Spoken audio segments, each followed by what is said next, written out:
Video's recording. All right, in 3, 2, 1.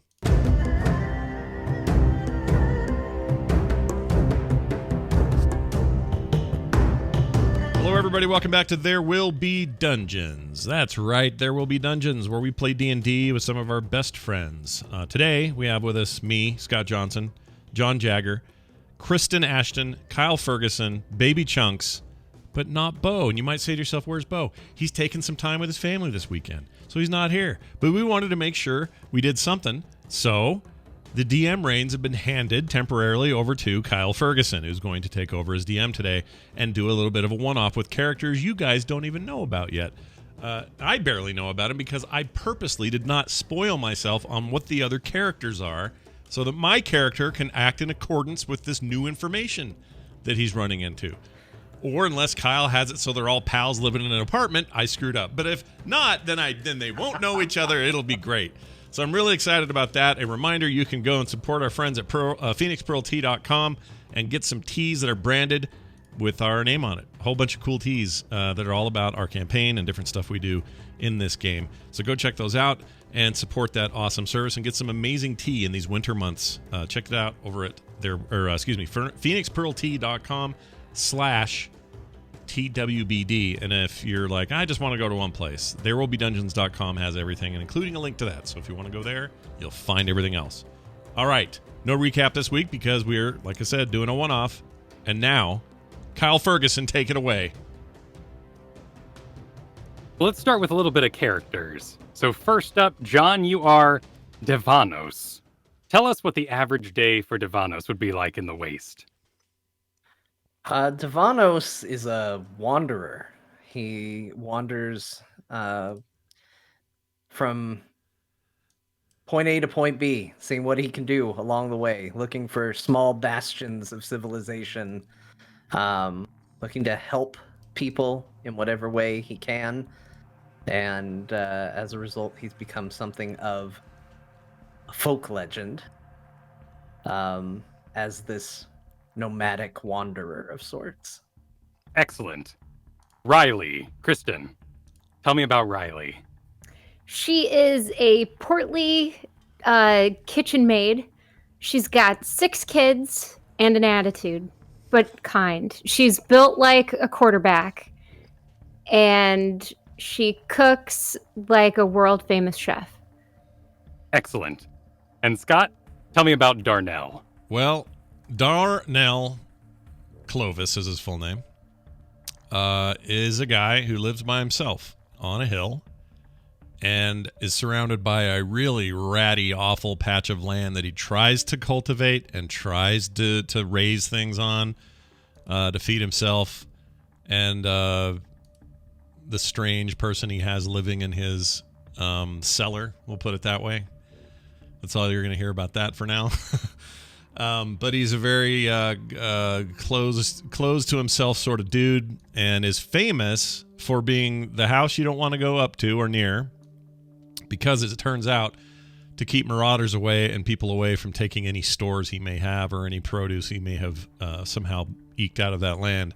He's an incredible shot from very far away and has no problem, no qualms taking out anyone who might come take his. So that's your guy. He's older, kind of a little bit wizened, but the world is he's just world weary, little hunched over, kind of unassuming if you don't know any better. But once you know about his skills, they run deep, and he's a scary dude. Perfect. Just for the simplicity of a one-shot today, you and your characters possess the same knowledge about any sort of pop culture or world events that may come up. So integrate those thoughts into your character as you might need them today, because wherever you fell asleep, whether it was in a house full of kids, on top of a hill, or out in the desert doing good deeds, you suddenly awaken in a small room. You see that the walls are dripping from rust. There are few objects of note in the room except for a center pillar and a door on the far side of the wall. As you start to grog out of your sleepy state, unsure of where you were and how you got here, you notice up in the corner behind you a closed-circuit television camera. bolted rather haphazardly with a couple of old webs hanging from it. And in front of you, to the left, is a classic loudspeaker that has also been installed in the same manner. And as you start to rouse, you sit up, you notice your companions in this room who you've never met before. You hear the microphone.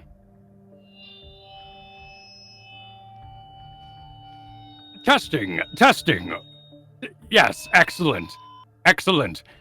Ladies and gentlemen,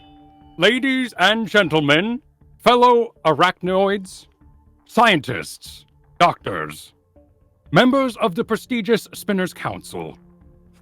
Today, we do our annual test. That's right. A Dr. Spider Christmas. Today we test the effects of holiday spirit on combat and stress. Our test subjects have been selected from the wastes for their various different lives. Each has some experience with the holiday, and those experiences will be tested. To the participants of the test, play nice and receive a gift. Misbehave, and you will receive the customary punishment. Complete all 3 challenges in our scientific study, and you will gain your freedom today. In the center, you will find a voting platform which will begin our tests. There are 3 options for this first room. Please select your favorite Christmas dessert. The first, fruitcake, figgy pudding, Jell-O salad. That's no and one's from favorite. From your laying down position, as you sit up, you see with each one of those dings, lights have begun emanating from the pillar in the middle of the room. The words have lit up. And in front of each word surrounding this circle is a single button. There is a door beyond, a metal door with a gate down over it. And otherwise, the room is bare. Oh golly gee, this is quite something. Well, I know for Christmas time with the family, with the kids, we make figgy pudding. I'm gonna go push figgy pudding. And Riley will walk over and hit figgy pudding. I've been re-binging Fargo, and this is not what I expected. This is fantastic. I don't believe I was made aware of these circumstances. No one asked me if I was willing to leave mine and come here and do this. I demand answers for why the hell we're in here. Look, I'm not going to lie. I'm freaking out just a little bit here, and I don't like closed-in spaces. I don't enjoy whatever that sound was. I'm going to also... She's already pushed figgy pudding. I'm going to push figgy pudding as well. And as you hit the button, press it. As Riley gets up, presses the button, Devanos follows quickly behind, hits the button again. The pillar sinks into the ground. And as it does, the gate raises and the door lowers, making sort of a mouth-like motion. And of course, a nice little like, goo, goo, goo, goo, goo, goo, goo, you know, as it goes. Excellent. We've chosen correctly. Yes. Oh, golly gee, yeah, that was good. Yeah. So But this is strange. Speaking to you, old man, this is how did we get here? He's not answering my question, and I find that to be a bit of a problem for me. So hold on, we got figgy pudding, we have Jell-O salad, which no one likes, and what's the third one? Mr. Spider, could you repeat the third one? You get no response in this room. However, when you look at the ground, you can still see the emanating words fruitcake from the floor. Oh, hell, this is no choice at all, but I'll take fruitcake because Jell-O salad is for losers and dirt lickers. And I'll press the button for that. You walk over to stamp on the button, and it gives as though already activated. We've already unlocked the door. Don't tempt fate by pushing another button. I thought We've conquered. I thought we had We've to pick conquered this. We should move forward and get out of here. I thought we all had to have our own. I misunderstood the instructions then. You don't get one, I don't get one, she doesn't get one. We're supposed to all take the same one? Well, shit. know. Fine. But I'll regardless, the doors are open. Someone go through it. Well, you seem awful fired up to do it. Why don't you go ahead? I can't. I need to make sure that nothing befalls us from behind. Oh, that's a golly gee, that's a good point. I'll go ahead and go through. Yeah, sound good? I'll be right behind Yes. you while bravery.com here pulls us up in the back. You make sure nothing happens in the rear there, brave fighter man. Don't you worry, I shall make sure the rear is covered. All right, we will proceed through. Start through. And that Riley enters the room through the large door. You notice the same sort of door on the far side, noted by this box on the map for you. On the, what would be your right side of the room entering, you see a double door. Decorative red. Altogether, this looks like some sort of interpretation of a living room.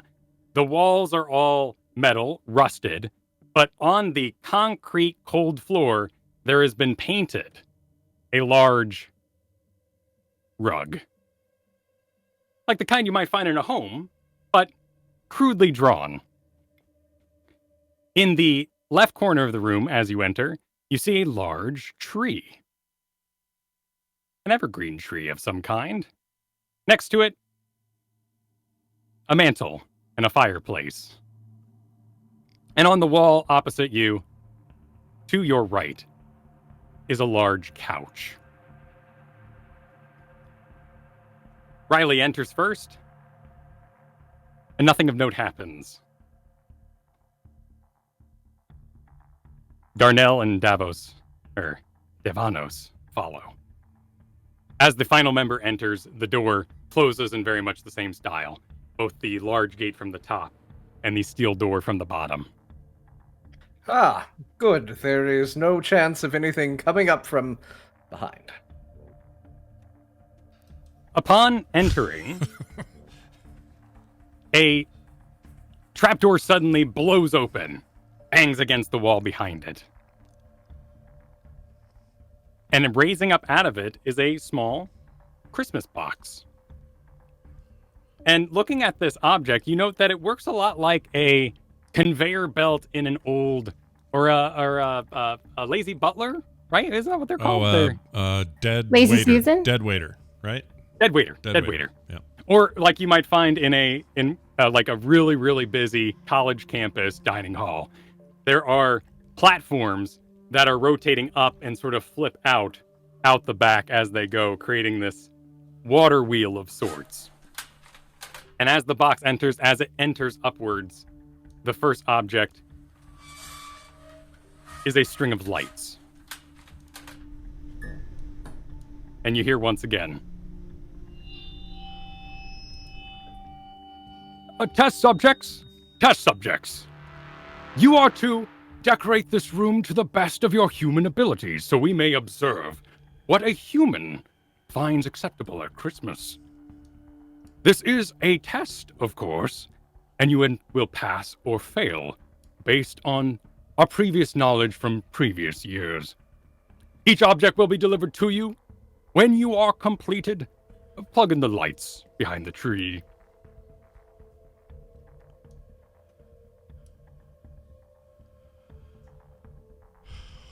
Well, I think this has to do with our understanding of how people used to celebrate the holiday of Christmas. So we need to decorate accordingly.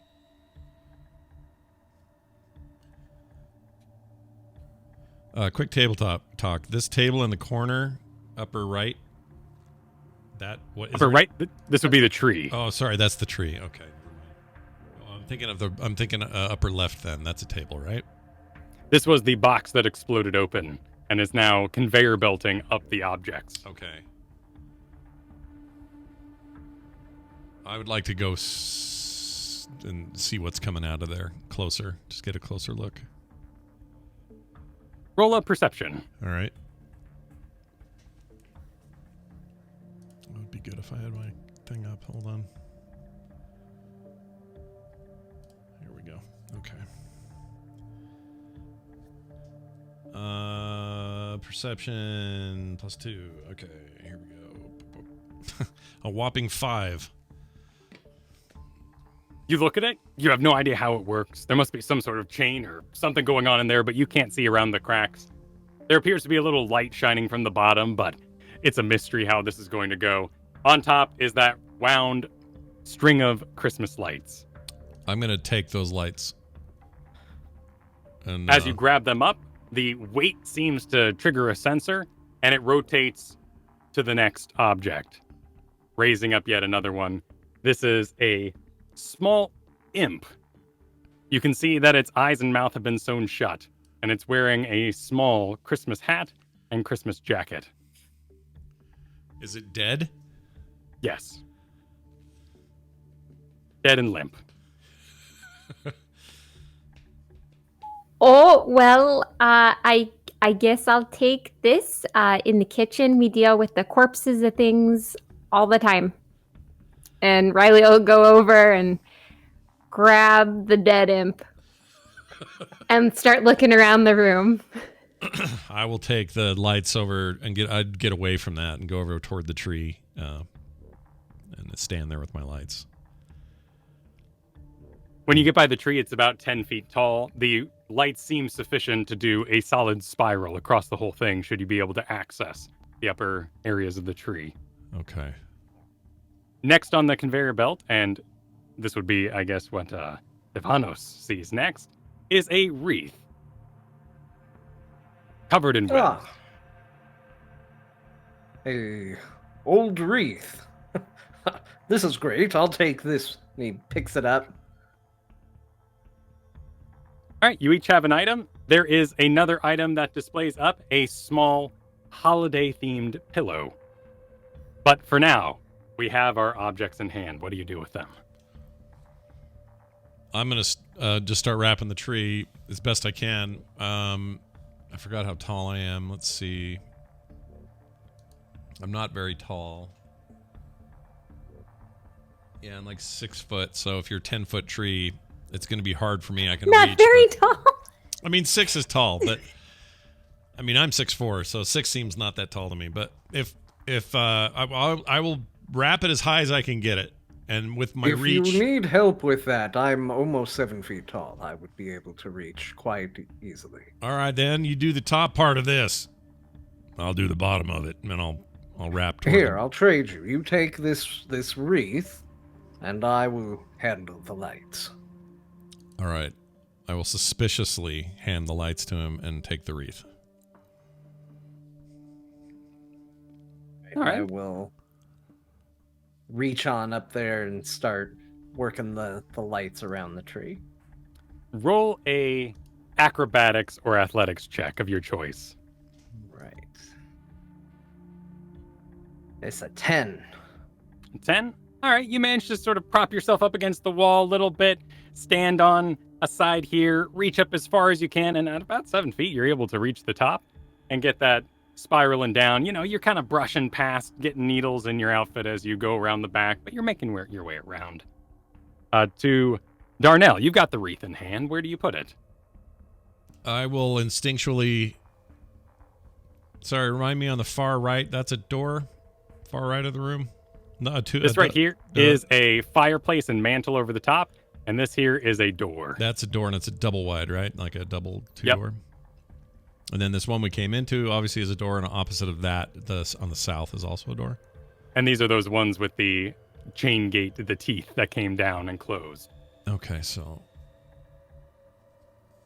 Okay, I'm going to take it over here to the west door, double door, and hang it on the door to the left of those 2 doors. Sounds good. If I assume I have a way to hang it, I actually guess I don't know. We need hammer and nails or all that, or we got some old. As you yeah, go ahead. As you approach the wall, between the 2 doors, not that there would be room for this in a normal house, but there is a nail sticking out between them. Oh, perfect. I will recognize that and hang my wreath upon the protruding nail. And I'll do so cautiously and nervously as if it's going to trigger something and then kind of back away from it. Nothing happens. Though it does look rather nice on this door. All right. What is your passive perception would be 12 then? Let's see. Passive perception is... Where is it? Should be on the left side. Oh, there it of is. your Sorry. saving throw. Yeah, I was frozen because it says passive wisdom and then perception in parentheses. 12 is correct.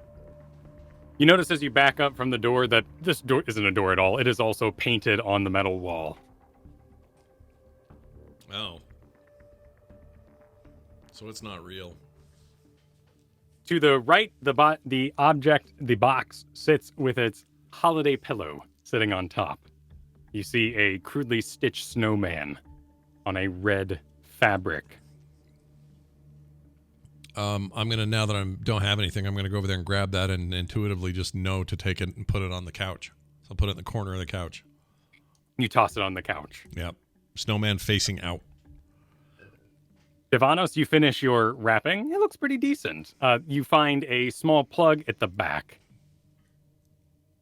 I have finished assembling the lights upon the tree. I must say it is fantastic. And I will hold on plugging it in as the instructions were that we only do it when completed. So, let us finish the room.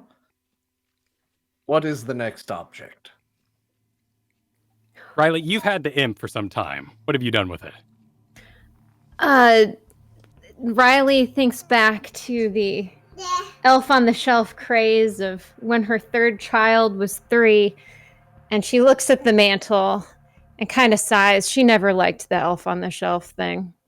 But for the memory of her children and hopefully seeing them again, she walks over to the mantle and puts the imp on the shelf.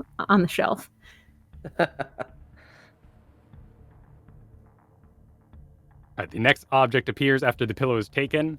It is a star with a hole in the bottom.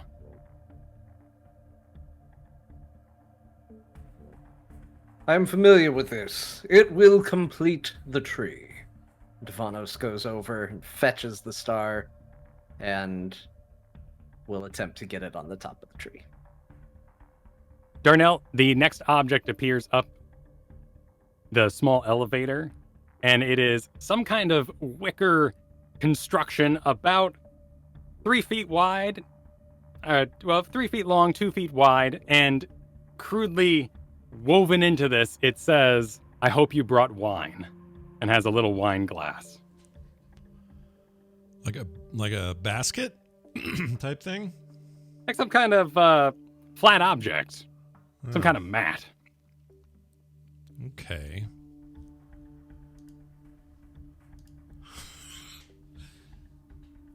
Hope you brought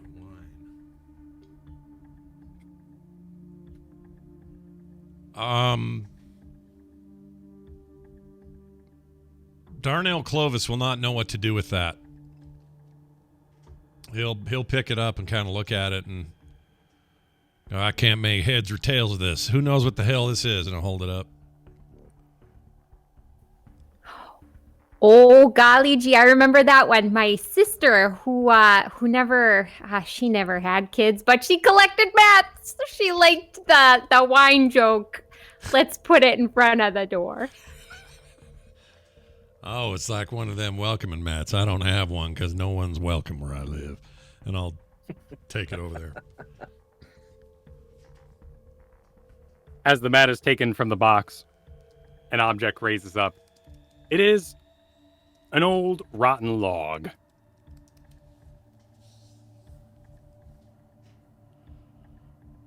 Jeez. Well, that one's obvious. And I'll run over there and get it and go, this goes in the fireplace. And I'll take it over there. It's how folks used to keep themselves warm when we had, weather that wasn't just one hot wasteland or hot season. And I'll plop it down at the base. And for being kidnapped, this ain't too bad. There are worse things. As you take the log from the box slams shut and descends back into the floor, closing with a metal grate as well. Well, it appears to me, and I'm no expert, but we have exhausted the box of stuff. We got nothing left. Now what?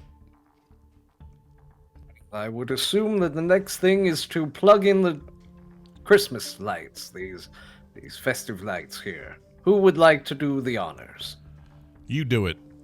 You put them up there. I put them on the tree. I think that I've done quite enough. Oh, but that means you'll get the honor of turning on the lights. Well, it traditionally would, but it is our first holiday together. Let us share in this by somebody else doing it. I'm starting to think you're a bit of a chicken shit. I'll go over there and grab it and jam it into whatever hole it looks like it fits. You plug in the lights, and there's a couple sparks. A light bulb near you explodes, but luckily this is a double string of lights, and the whole thing turns on without a problem. Winding up as the power reaches the top, you hear a small tinkle, and as the microphone once again turns on. Well, that was frankly elementary. Wouldn't you agree? And hear some other voices in the background. Yes, we are in agreement, it seems, that you are not in the holiday spirit. Each of you possesses in your packs a thing of tinder, as well as we are aware that one of you is a spellcaster and could light the fire in the fireplace. Also, we are noting from our cameras, we can see each of you are wearing socks, and you could have removed said socks and made them available over by the fire. Finally, how is anyone going to enjoy the tree unless you move the couch to in front of the fire, where you can all enjoy a pleasant view? As such, we are required, due to testing restrictions, to release the figgy pudding. And you hear a as the box once again explodes open, and bubbling up out of it comes a large black ooze that slides into the room and dominates a 10-foot by 10-foot area in the corner. Roll initiative. Oh, Lord. Oh, man. We didn't have the holiday spirit, y'all. Nope. Just imagine how bad the salad Jello thing would have been. Ooh. I got a 3. 4. I got an 8. All right, we got an 8, a 3, and a 4. Oh, Who I'm was the sorry. 3? Who Hold was on. the I 4? screwed up. I forgot about Kristen got the 3, I got the 4. I got a 12. Sorry. This isn't Nash. Oh, excellent. New guy. The figgy pudding got a 17. Oh, Great. a normal roll. Great.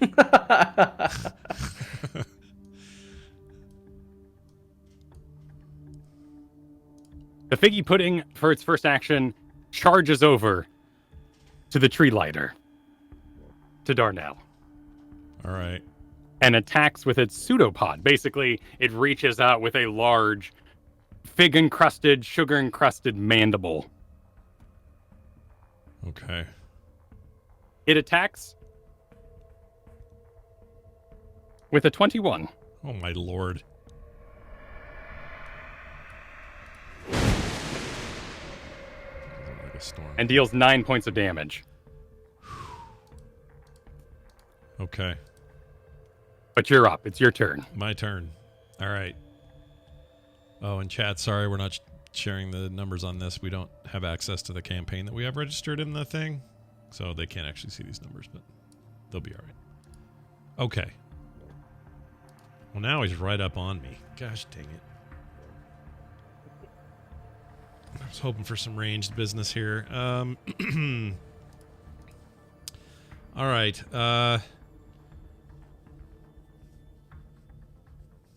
Do we know what he's made? Do we just assume he's made out of figgy pudding? Like that's his. He's a food stuff. Like is that as far as our knowledge goes on this particular creature? Or have we seen this in some other form, or seen it before? You're a ranger, and you would be familiar with the various basic creatures of the wastes. This is an ooze that has somehow been manipulated and decorated with sugars. Okay. All right. I'm going to. I'm gonna. That's not gonna help. Hold on 1 second. Sorry. Oh, did I not put a bow in here? Hold on a second. You didn't equip it. You just got to go to your inventory and click the sort of check mark I box. thought I did. Okay, hold on. Longbow. And let's put a short sword on me. Okay, that's why I couldn't see it. All right, given his proximity, let's go ahead and just do a short sword strike on this guy. Let me roll for hit. A 19. A 19 does hit. Okay. How much sweet. damage do you deal? That is going to be. Let's see, 1d6 plus 3. That's a total. Oh wow, 8. Nice. I rolled you good. take your short sword and you stab it into the figgy pudding, as well as having this pseudopod, this mandible, grasping your leg at the moment. All right. That'll be my turn. I don't want to incur a movement thing, so I'll stay put. Devanos. Yes. Well, this is terrifying. So Devanos, on his turn, is going to begin running 30 feet away from the figgy pudding to hide somewhere over by the couch. By about the time he gets 15 feet away, all of a sudden, as he's running, part of him is still there. Like, it looks like a faded, washed out, gray version of himself still standing in the place where he was. And it appears and turns and walks up to the figgy pudding, not afraid. And this ghostly version of Devanos is going to strike at it with a spear, two-handed, with a thrust directly into it. Well, maybe not. That's 9 to hit. It's a large creature. It is a giant figgy pudding. You hit it. Nice! Wow. All right. That's going to be 11 piercing damage from this manifestation while the real Devanos is hiding over by the couch. You both sort of stab it in tandem here, and it angrily. Riley. Oh, gee, we don't want any of that. She hears the cries of her children and she's empowered. Yes, yes, little one. The spirit of children.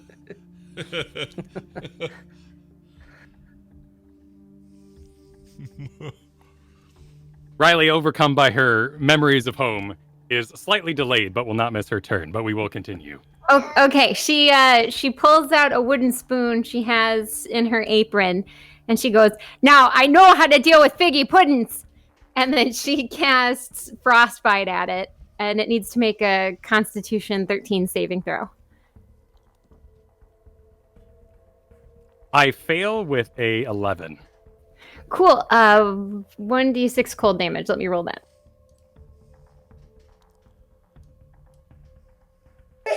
Five cold damage.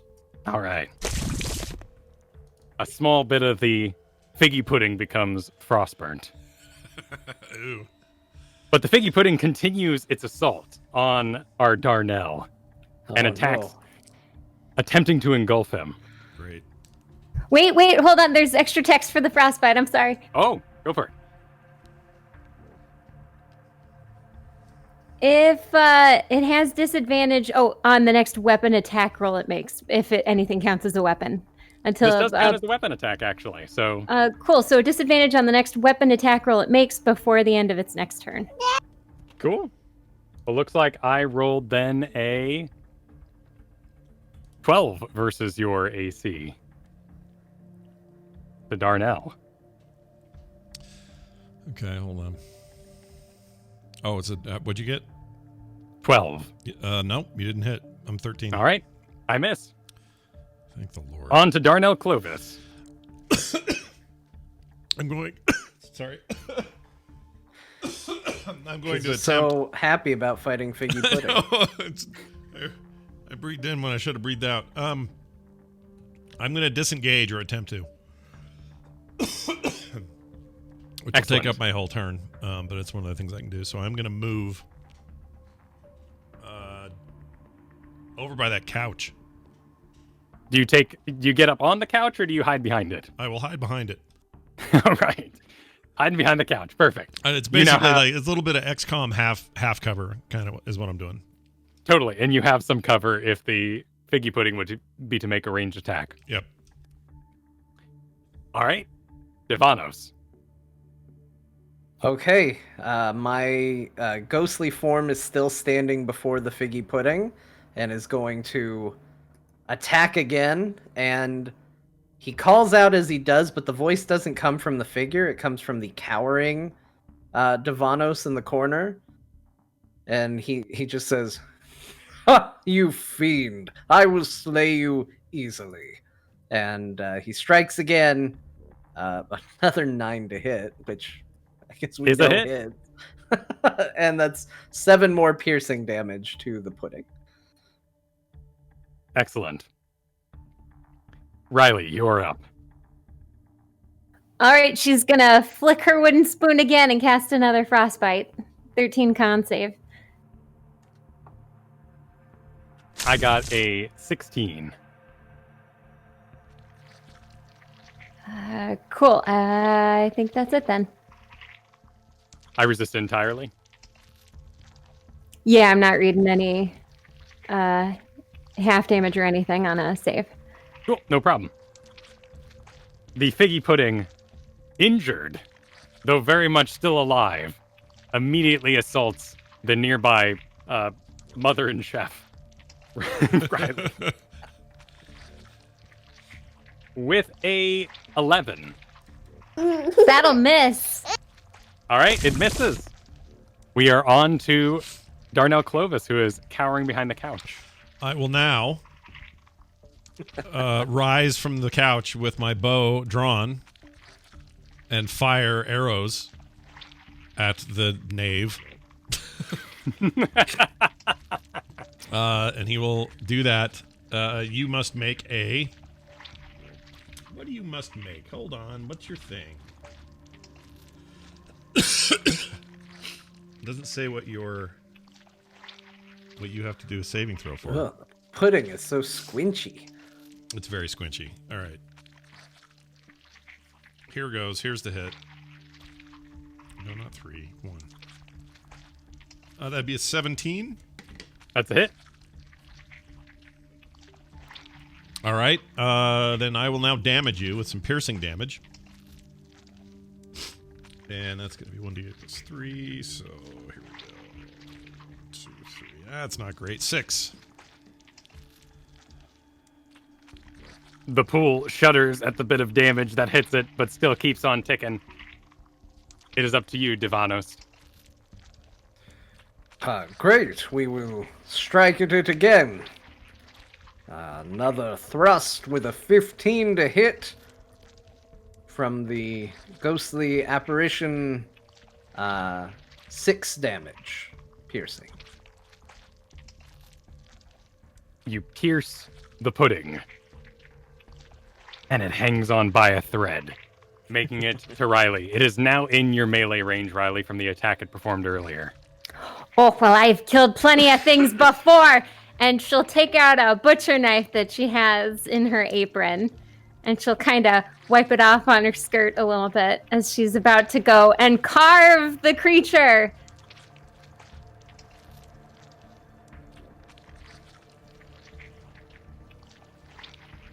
With a 12. That's a hit.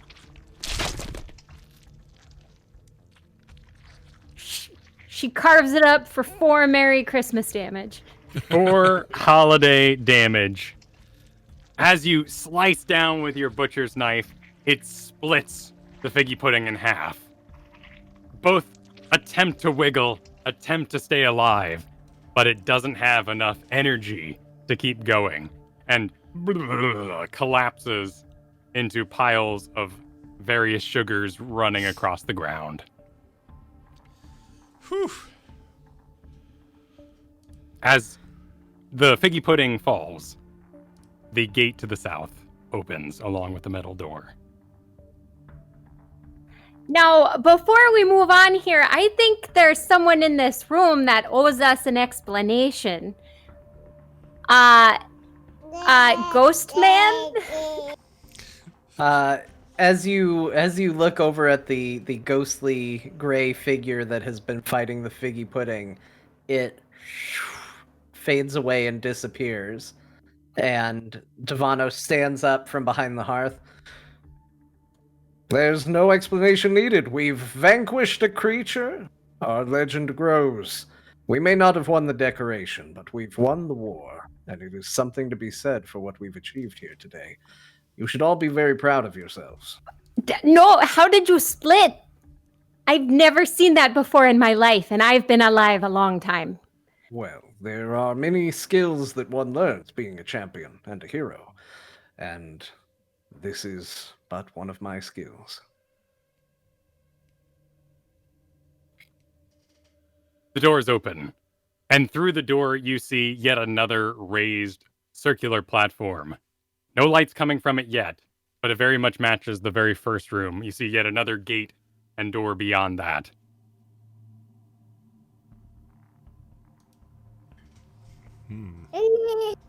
Seems our diabolical host has further plans for us.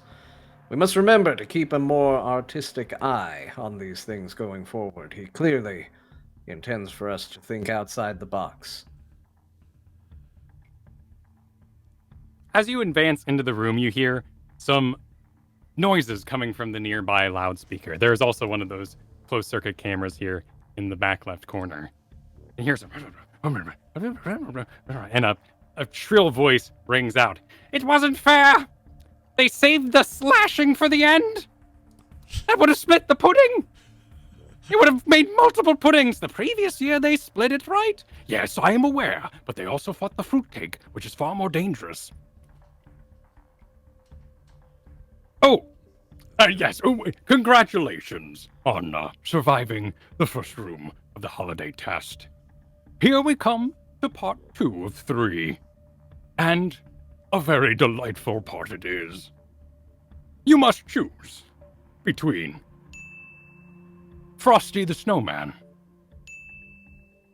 the Bumble, and Snow Miser. Make your vote. Vote as a group, as you found out, and you will face the next challenge. I don't like the sound of no Snow Miser. No, and I don't Clearly. know anything about any of them except that Bumble's bounce. Whatever it is we face, or choose, is what we may face if we fail in the next test, at least if it is to be the same as it was before. I think we could vanquish a snowman. After all, it is but made of snow. Do you want to vanquish a snowman? I do. Let's do it. Snowman. Oh, that's Nash. What say you, Riley? Do you think you could face a snowman? Oh, I could make it pretty hot in here if you know what I'm saying. I do not, but it sounds good. We should do it. All right, Snowman it is. We say Snowman. You press the Frosty the Snowman button, and once again, the pillar that this word is emanating from lowers into the ground, and the gate beyond begins to open. And immediately, a cold wind hits you in the face. It is snowing in the next room. You can hear loud fans, gung, gung, gung, gung, making this weather happen. But there is a foot tall bit of snow that comes shoof through the gate as it opens.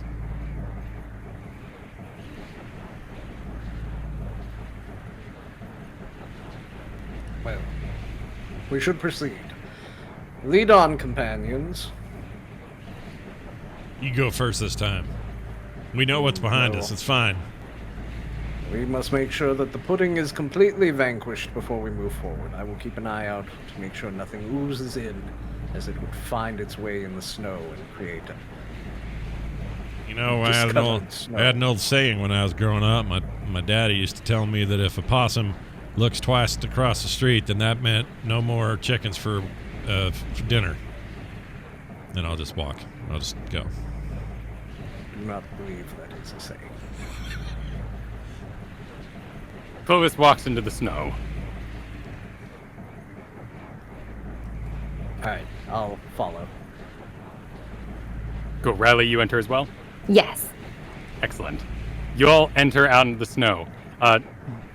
Divanos, as you are the last to leave the room, once again a small argument breaks out on the intercom, and you hear, "I wanted the little drummer boy. There's no drummer boy this year."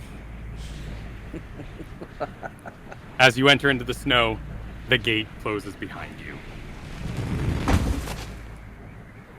And over all this wind, you can see the walls have been painted a dark blue. To your left, again painted on the wall, is a village in the distance. Viewing it closely through the snow that is just launching out of these grates in the top of the ceiling, you can see that there are small lights that have been punctured through the wall in order to give emanation to the windows in the village. Here in the snow, as you enter the room, on the far wall you spy yet another gate, presumably where you'll be exiting should you succeed. The intercom turns on. Feedback ensues. The only instructions here are to enjoy the weather. Enjoy the weather. You have 4 minutes. Well, this is easy. If we're going to enjoy snow, we should do snow-related activities. Let's make snow angels. And Devanos just immediately locks up, falls straight back on the ground, and starts doing this. Have you never heard of snow angels? Look, watch. Watch what happens when I stand. He stands up. It looks like an angel. It looks like a... Oh my keepers. It seems like a bit of a demon to me. 18 minus 1, 17. It's a nice snow angel. Oh yeah, I'm gonna try that. That's cool. What other snow activities can we do? We can, Snowball fight. yes, you should throw snowballs at one another. Riley throws one at you, Ivana. Right as you finish your sentence.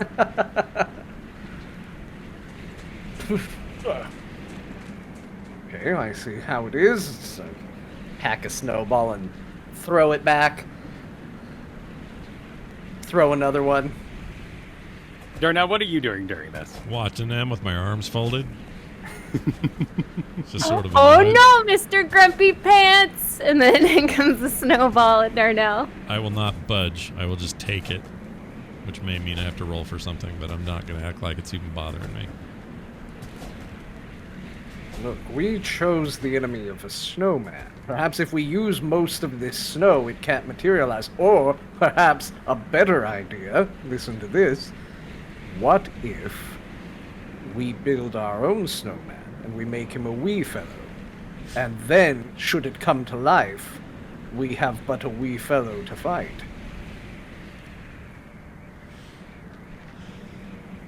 I doubt very highly this snowman is going to come out of the tiny one you build. Darnell build a wee snowman.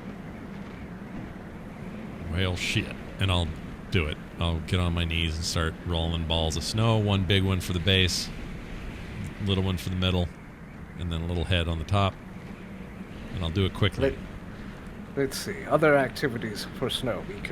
I can build a fort to help defend myself from this onslaught of snowballs.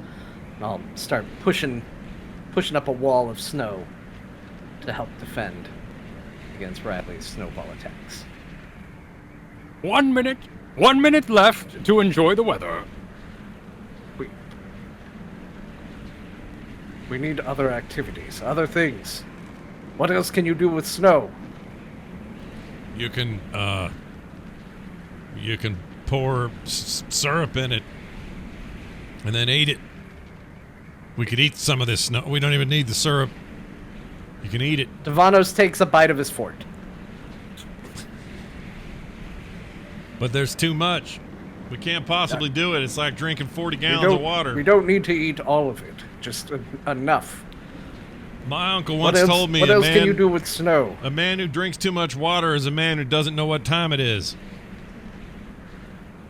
I think you need to write your name in snow. Hold on now, with my man urine or with my finger? I think peeing in the snow would be perhaps the right way to go. Ma'am, you may want 10 seconds left. Turn to the left real quick, ma'am. Oh no, don't mind me. I feed in the snow too. Okay. I just did it over there. All right, I'll just whip it Perhaps out. you don't need to. Nope. Too late. I'm Time peeing in the snow. is up. I'll shake it off and put it back where it belongs. We shall deliberate. Everyone make constitution checks from being out in the snow. All right. Saving throw or just a check? Saving throw. Okay. 15. They're both bad. Either way, it's a 9. 15 for me. 10. All right. Our ranger succeeds and pretty accustomed with the weather.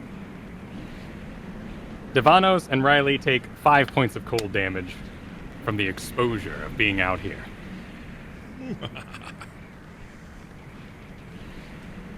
The gate begins to rise.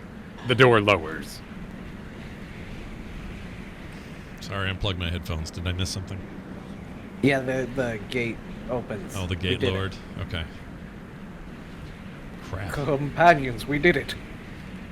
Oh, great ideas. That was some fun time in the snow.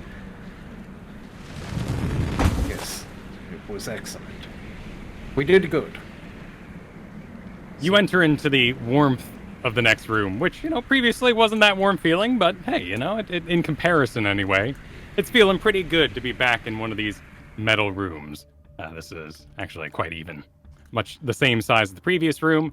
A center obelisk of sort, a raised platform where the words will illuminate. A door on the far side. This one features 2 large scrolls hanging from the wall on the left and the right. On the left side, it says the naughty list. On the right side, it says the good list. The microphone powers on and rings out.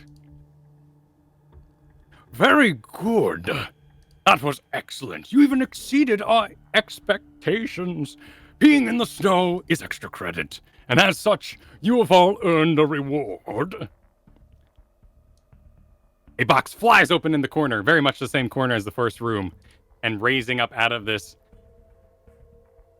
weathered old Christmas chest is a pair of 3 glasses. Though they seem to be made of toilet paper tubes. Wait, the part where you... Are you talking about glasses for your eyes or glasses like to drink out of? Yeah, like someone took 2 toilet paper tubes, Yeah. fused them together with glue, Okay.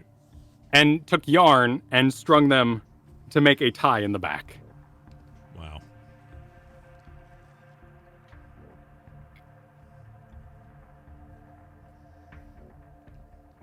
we've achieved a reward, it seems. Perhaps somebody would like to try on these goggles. Well, no time like the present. And Riley will tie a pair on. My grandfather once said, a man unwilling to tie one on is a man sure to fail. And I'll put a pair on. So I probably should have described it better when I was talking about him. Devano's is dressed like a Greek soldier. So he's got one of those helmets with like the divine. So he takes it and he's gonna just stick the tubes in the center down each side. So it's being held by the helmet, just sticking out of the front of the helmet. What a dork. Excellent. You're wearing it too.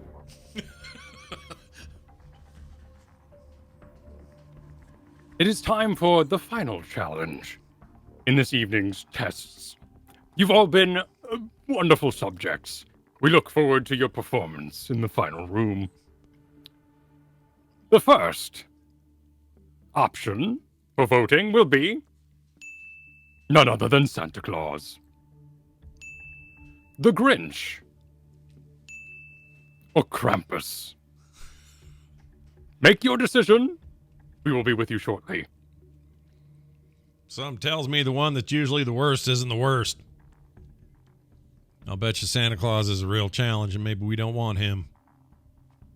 Are you kidding? Santa is the most jolly individual in all the lands. What would he want to do to us? Well, I'm just saying, I think this is a trick. If I look at the good list and the naughty list scrolls, is there names on there? Or is it just that's the only text on it? Just a blank piece of paper. So it is nicely curled at the top and bottom. But there's like a header there that says naughty list or whatever. Nice list, yes, Okay. exactly. All right. Look, I have a bit of an idea. Hear me out. Perhaps in the spirit of the season. I am a bit of a painter. I have supplies, I have means. What if I were to put our names on the good list? Then we choose Santa Claus, who is known to favor those on the nice list. And then even if he comes for us, what can he do? We are but good girls and boys. This ain't a bad idea. My dad once told me that 2 pairs of geese and 1 wolf is as good as a dog. Let's do it. Father is a wise man. I think this is sound. Okay, so I will take out my painting supplies and write our names on the good list. You do so. I think we've achieved optimal merriment. This is going to go great. And the other... Push the button for Santa Claus. Wait, hold on a second. Y'all, we haven't done a full vote. Oh, I'm sorry. I thought that was part of the plan. We could choose Krampus and put us on the... Would we be on the naughty list with Krampus, or would we be on the... What was the middle one? The Grinch. Oh, the Grinch. That's right. Well, I mean, I've given it a think, and I think I like your idea, but we haven't heard from our lady friend here. Oh, she disappeared. Oh, there. Oh, yeah, no, that sounds like a great plan. All right, Santa it is. Push the button. You press the button. It descends into the floor with a tinkling of ding ding ding ding ding ding ding ding ding ding ding ding. Hits the bottom. The gate opens on the far side, and you see a light merry snow out this door. On the far side, allow me to get to my correct layer here. On the far side, you see a chimney. You appear to be walking out on top of a flat, 10-foot wide rooftop area. To the left and right are down hills with a 5-foot railing railing, a edge on the far side. This is all shingled downhill. But there is this 5-foot flat area before you get to the end. The walls beyond, you can see, and they're painted much like the previous room with crude but pictures of houses and a dark sky, and the light snow falls from the ceiling through the grating. You're not sure what's down this area once you get off the rooftop at your current vantage point.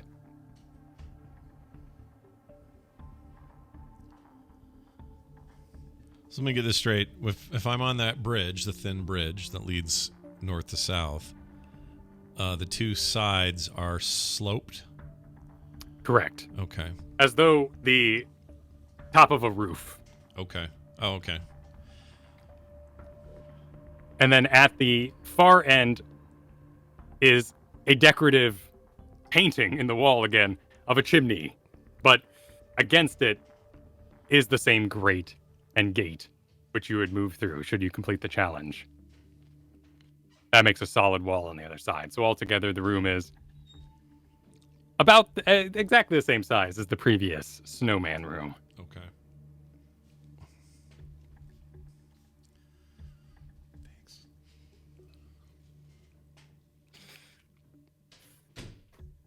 Well, why don't you lead on, Donnell? Let's get a good look. Well, okay, fine. I'll start walking. Across.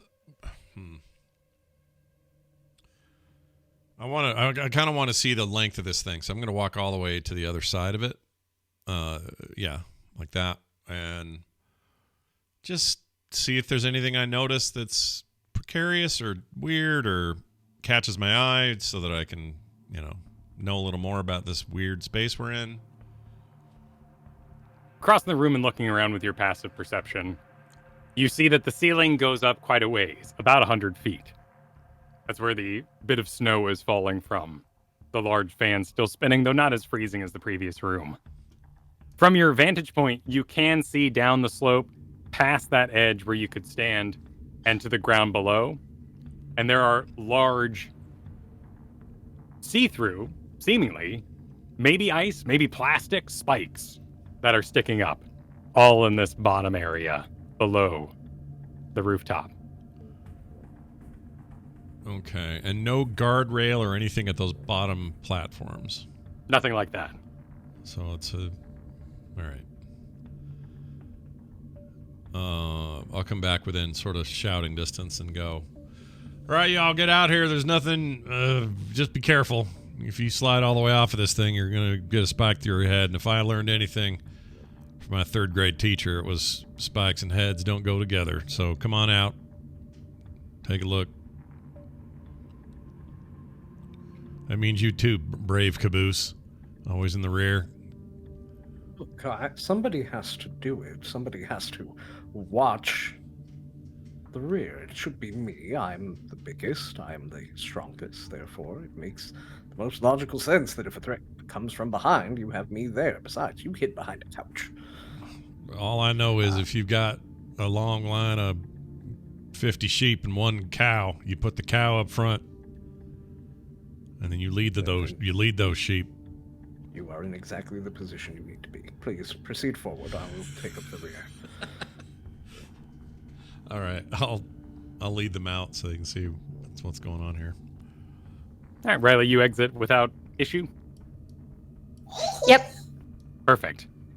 And as we all climb into the next room and the gate lowers, we'll go to break. Oh, perfect. Ooh, break time. All right, we're going to take a break. When we come back, more. So come back is what we're saying. We are back in the recording mode, and this is part 2 of today's adventure. So we're back. Kyle, take it away. Where were we?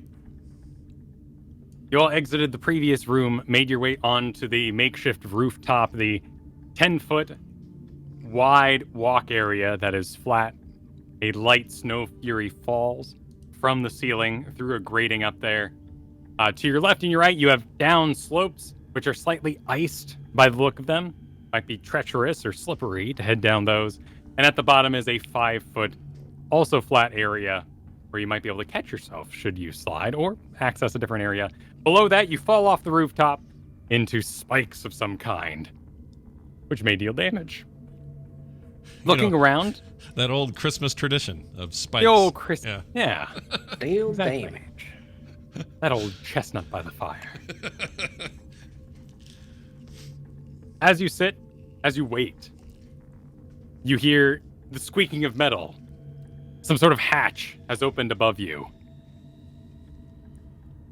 And as you look up, you see a series of medium-sized creatures. Some kind of beast. 8 of them come flying out. And as they circle above you, you see 8 flying reindeer. You can't quite make them out, but their silhouette is clear. And we enter initiative. Oh. Good lord. This is growling reindeer. 14. 6. That's me rolling better on initiative. 9. It's a real change All from right. usual for me. Jeez.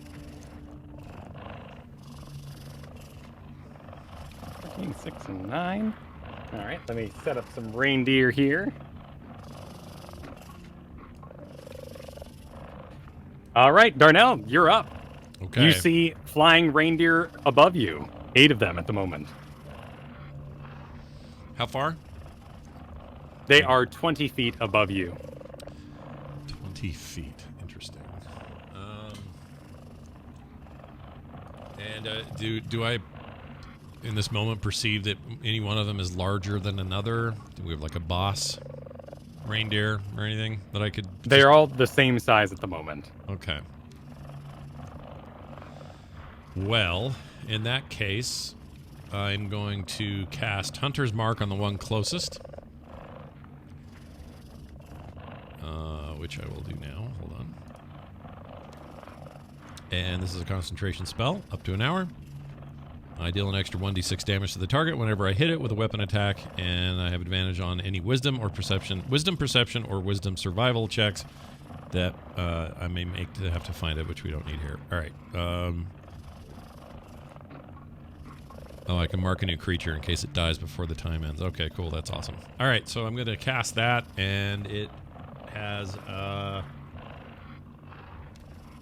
don't think it has any chance to counter this. No, it looks like it's a bonus action, and you receive the benefits. Right. Okay.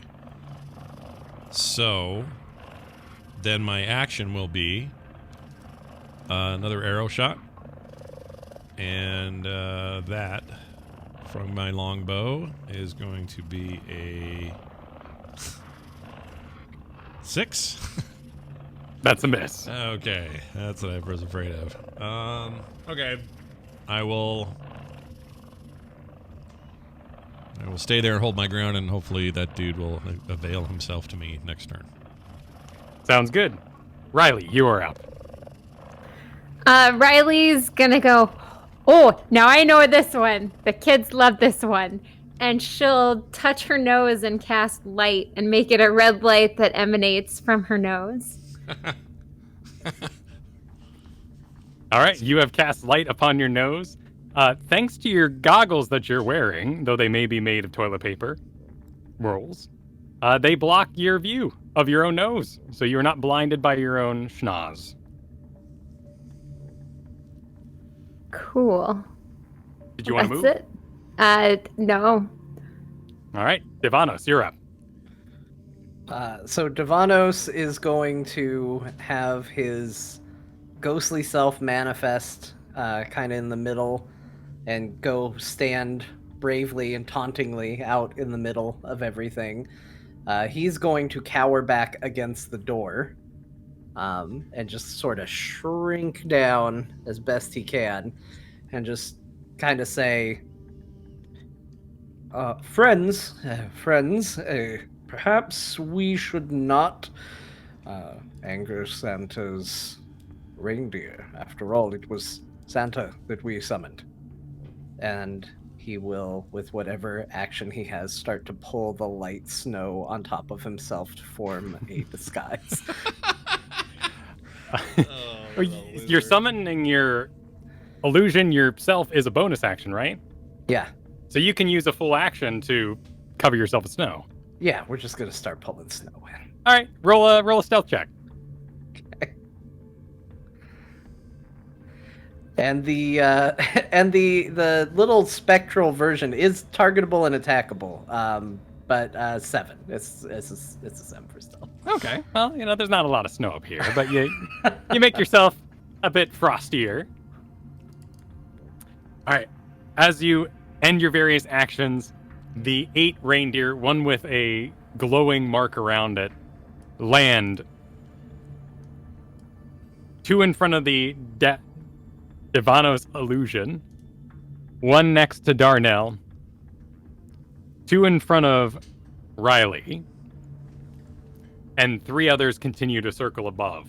Now that they've landed, you note that they are clearly not well. In fact, one could even label them as undead. They have huge marks of damage upon them where they have received various scratchings. Parts of them are missing, oozing out of their bodies, their eyes glazed over with white. And they all look, well, quite diseased. They begin their attacks. We start with 2 on the Devanos projection. Okay. Which is a 22 and a 19. Both would hit, but it's going to disappear after the first hit. Cool. So one whiffs as the illusion, the projection, disappears. Yep. We have 1 attack on Darnell, which is a 16. That's going to hit. You take 2 points of piercing damage from an antler. I can definitely take 2. That's fine. And then 2 attacks on Riley. A 1 for one of them. So this reindeer, misses and rolls down the edge, ending up at the bottom. The second attack is a 10 versus AC. Miss. 3 still circle above, and we go back to Darnell's turn. Okay, the one I marked is where right now? That would be this back one that attacked the illusion. So it's on the ground. Yep. Okay. I will. Think about this for a second. That'll cost me a whole action, so I'm not going to do that. Let's do. Okay, I'm going to go ahead and pull back a name for that one I marked, and go for another shot here. Cool. And then he's in range, so let's see. That's going to be. A 19. That should hit. That's a hit. Okay. And I already forgot what my damage. 1d8 plus 3 plus. I forget what that gives me. So 1d8 plus 3. 1, 2, 3. And Hunter's Mark.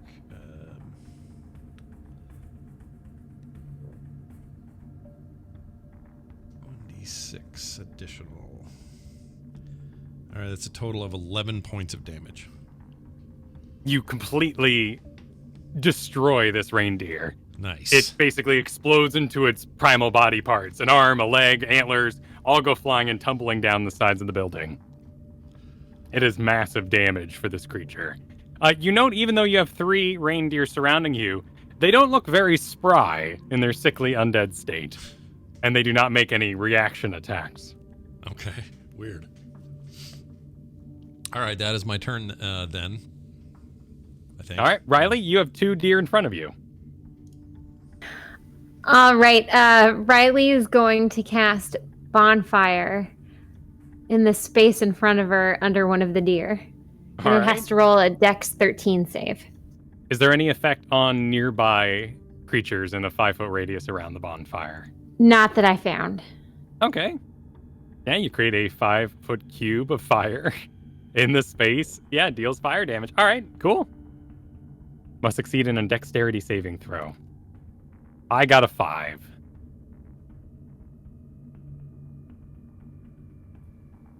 It suffers 6 fire damage. It burns. Burns as though it was made of tinder. Explodes in flames. And rolls down the side. There's now a small pile of flaming deer down here. But it's on the ledge. It didn't fall all the way to the spikes. Exactly, kind of slid, but not with enough momentum to fly off the side. Okay. Both deers that have stumbled and fallen have not gone careening off. Devanos. Yes. Laying there with your Your snow turn. on. So the next to Darnell, another form of the spirit just rematerializes right where the previous one had been as a bonus action. And then it is going to take a it's going to move and attack the other one that is besides Darnell and thrust its spear at it Excellent. with a 16 to hit. That is a hit. That is going to be 10 piercing damage. You slay the deer. It falls limp where it stands. And again, a voice comes from not the spirit that's standing up front, but from the man crouched in snow. Yes, you thought me slain, but I'm still here and victorious. And that will be my turn. There's one deer currently landed by the spirit of Devanos. 3 more deer land, occupying the spaces of their previous companions and basically surrounding Darnell. The first attacks the spirit. Rolls a 1. Nope, not gonna do it. Lunges, and this is it a real attack or a real thing that I like could lift things and has form, or is it a spirit until it punctures with the spear? It has form. It can move and take action and deal damage. It just only has 1 hit point. Okay, all right. So it lunges at your spirit and skewers itself upon the spear. 2 Excellent. attacks. Or 1 attack on Darnell, which is a 4. Does not hit. A 6 and a 15 versus Riley. The 15 hits. You take 2 points of piercing damage from an antler.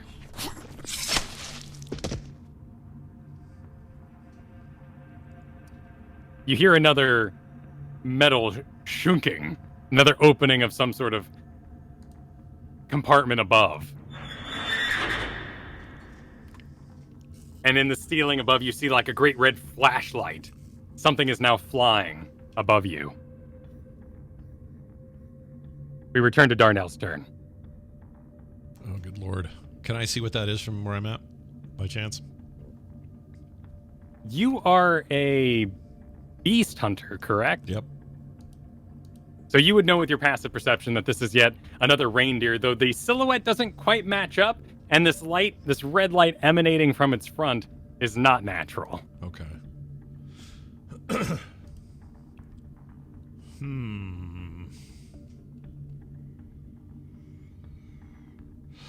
All right. Well, because my spell can still be active and I can switch, I would like to switch it to that creature. Oh, very cool. So that's what happens if they go below. If I kill them during the hour, then the mark can be moved to another enemy at will. And so I'm now marking him.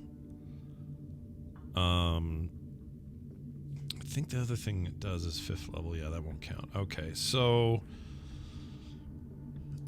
we're still hunters marked on him, so we'll go ahead and longbow in his direction. Let me do it for hit here real quick. Oh, come on. Stupid dice. There we go.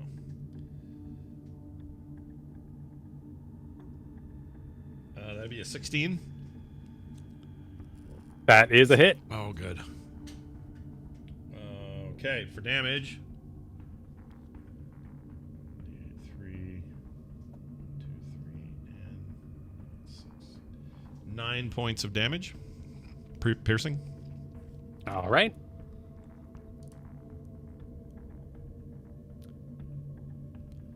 Very good. Anything else you want to do? I'm going to fire this. There we go. Perfect. No.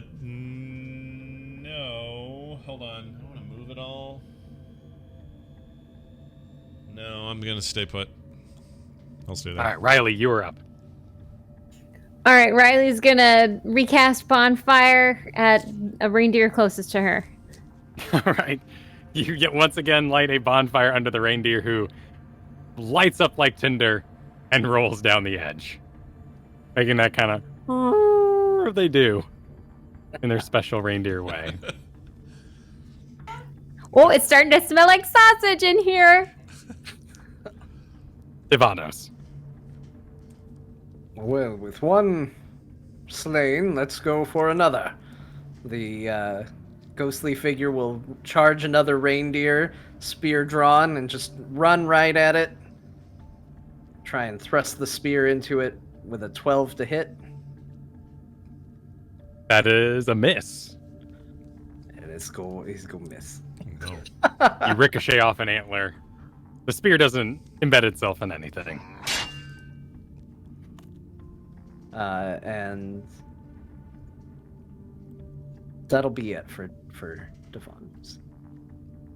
The figure above flies over your heads, moving at rather incredible speed, and hovering some 5 feet off the ground, lines up for a full Rudolph blast. Oh, jeez. This is a 20-foot line that is 5 feet wide and targets you all. Make a dexterity saving throw. Ooh, I have some bonuses for this. A 19 for Devanos. Let me see if I have to roll for my little friend. Look. One hit, AC 16, has immunity to all conditions. If it has to make a saving throw, it uses your bonus for the roll. Okay, so yeah, I guess I have to roll for it as well. Okay, so a 19 for real Devanos, a 15 for fake Devanos. Excellent. How about you, Darnell? Sorry. Laughing at John. That is a... whoops. Wrong die. Well, let's see. Okay, that's a 4, but I nat 1'd it. But I had +3. So you should know as DM, I natural 1'd that roll. Sounds good. So 4 total. And Riley. Oh, no, wait. A shit. 4, but Wait, not what? a natural one. Hold on, I forgot about my. I have a what do you call it? A freaking archery or not archery? Where is it? I get a +3 to dexterity for. Oh, are we in? Is this technically the desert still, or are we in some construct that's not part of the desert? You are not technically in the desert. Okay, no. so we're somewhere else. All right, well then never mind. It's still that. It's just a 6. It's good. All right. Up on a frozen winter roof. Is this the desert? Well, I mean, like, are we? I don't know what I was thinking. Like, is this probably No. a construct in the It's desert? worth asking. It's worth Yeah. asking. That is an interesting question. If you're in a car, you're still in the desert. So we're in a Right. building. Are we still in the desert? But no, All right. we are not in the desert. Fair enough. All right. So Devanos, with both his illusion and his slight frosting, are able to dodge this blast that issues straight out of the reindeer's nose. And as the reindeer flies down, you see that there are these 2 large, just looking like Duracell batteries, about a foot in diameter, 2 feet long, that have been inserted into the side of this deer. There are cables and metal bits running all around, issuing and crowding up the neck, weaving into the skin, and eventually attaching to the nose instrument that is being targeted at you. The blast fires out and hits Riley. And Darnell, but we'll do Riley first. Riley, you take 14 points of radiant damage. Oh, she's down. Oh. Riley goes down. Remember, there's no negative damage or anything like that in 5th edition, so she is just at 0 hit points and rolling death saving throws into the future. Darnell. Sorry, how many did you No, take? you also take the 14 points of radiant damage. Oh, I also take that much? Yep. 15. Oh, okay, I have 3 hit points left. But with your 1, you were not able to maintain your Santa glasses, your Santa seekers, for those who have done arts and crafts at home. And your never heard toilet of these paper tubes before. fall aside and you are blinded. Is that a thing? I've never heard of that. That's a children's craft. I didn't know that. I've never heard of it. Okay. So those are off and I am blinded. Wonderful. Yep, they were knocked askew during your 1 roll of a dodge. Okay, wonderful. As such, Devanos, you are not blinded either, as your seekers are still intact.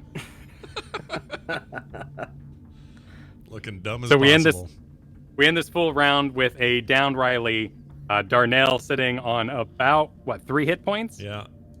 And Devanos sitting pretty with plenty of hit points, but under a thin layer of snow. We begin anew. Heading back to Darnell. Okay. I'm going to cast Cure Wounds on myself. Actually, no. I should use it on... Well, she has to do her saving throw stuff before I can do anything to heal her, right? I can't heal her. No, you can heal her and she'd be back up. Oh, I would? Okay, well, I think I'm going to do that. Yeah, I'm going to do that. So, I'm going to... can I touch her? Am I near her? Yeah, she's right behind you there. All right, here goes. 1d8 plus my spellcasting ability modifier. I don't really have one, so it's 1d8. This isn't going to be a lot, but it'll be something. 4 points of damage will be, or 4 points of healing, rather. We'll go Excellent. to Riley. Through magical healing, Riley, you are up at 4 points. I really did just about heal Awesome. myself. I forgot she was down. You are prone, but you can spend half your movement to stand up on your turn. Okay. All right, that'll be your action. Did you want to move anywhere? So where Weenie in the rear boy is laying, is it far? I mean, is he getting behind him? Would that yield me? Well, you know what? I'm leaned against the door. There's no getting behind me. The door is behind me. Okay. Yes, it's a bit crowded. Basically, you're all on this 10-foot wide bridgeway. The makeshift Rudolph has blasted the entire roadway, and now you're all grouped together on the far side. With the tank in the rear, of course, which is a very super smart. Well, technically, his illusion is out in front. Great. Between you and Rudolph. It's a super flex. Okay, well then I'm gonna just stay. I just don't think you're appreciating it on the level that you should be. I'm gonna stay put for now. Mark still holds on the creature, and that counts as an action that spell I cast, so I'm kind of screwed there. So yeah, I'll sit tight. Sounds good. Riley, you are conscious and prone. Okay, Riley's gonna go, oh no, that wasn't very nice, was it? And then she's going to cast Maximilian's Earthen Grasp, because it's close to the ground, right? Close to the rooftop? 5 It's feet? hovering 5 feet in the air. Cool, she's gonna cast it right under Rudolph and go to grab Rudolph with this hand that pops up from the ground. Very cool. 5 foot square on occupied ground. Sees within range. Medium creature, which it is. Within 5 feet of it, which it is. So the target must make a strength saving throw. On failed save, take bludgeoning damage. All right, I have rolled a 10. 13 is what you had to make. So it's restrained, and let me roll the damage.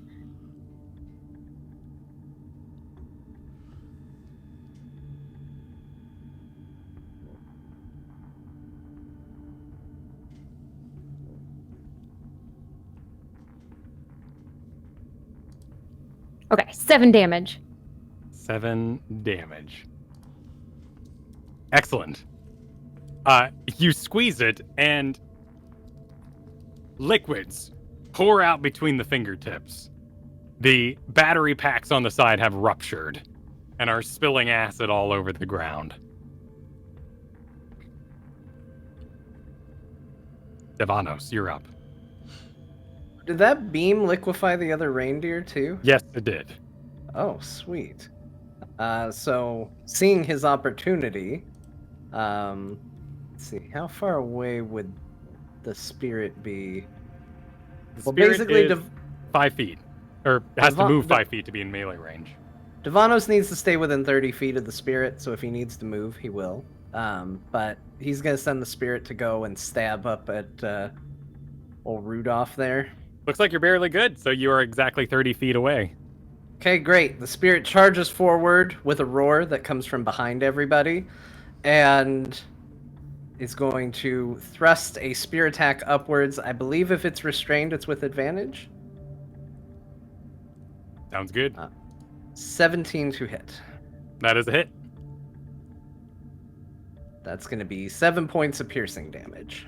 You stab Rudolph right through the nose, and with a crack of the bulb inside, the creature goes limp in the mighty hand of magic. Oh, jeez, but that wasn't Santa, was it? Riley looks around very concerned. The spirit disappears. Devanos stands up from the back, snow flying off of him. Well done, excellent. Another mighty foe vanquished. You are capable allies. You know, you really need to tell us about this thing before we go. I'm sorry, what thing? My combat prowess? My ability to No, slay the mighty foes? ghost! The ghost! The blue thing that pops out! You're sitting here under the snow and that thing's in front! I believe you saw me combat right up front. It's how I fight. I don't tell you how to magic. Don't tell me how to slay. You hear the creaking of metal from above, and with no flight time, I should say, a large figure drops heavily on the building top and rings out across the metal. It is an ogre. It is hunched over, and it is wearing a festive jacket and a little hat. Hanging loosely from its ears and leaving space between its chin is a large white beard. Over its back, it has a satchel, which rings slightly as it steps. Its other hand is free. And it looks and growls and looks across the field.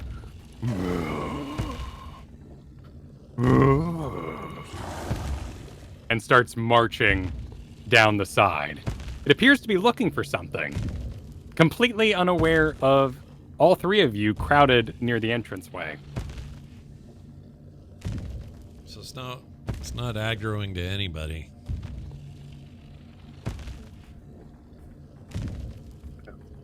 This is not the Santa Claus I knew of. I don't actually know Santa Claus. Riley will give a little chuckle. I told you. We went with what we thought was. Oh, I'm doing Nash again. I told y'all you went with the one you thought was supposed to be the good one. Instead, it's the worst. I said this before we came out here. You should have listened to me. Like my grandpappy used to always say, one bigger one in the tree is better than 18 in the bush. We're screwed. Look, we don't know that yet. We are technically on the good list, so I say we find out what this fellow wants to know. And with that, the spirit will once again step from Devanos and move down the side of the roof to go and stand bravely in front of the ogre, and then shouted from a distance away. But the spirit gestures as if it is speaking. Hold there, Santa.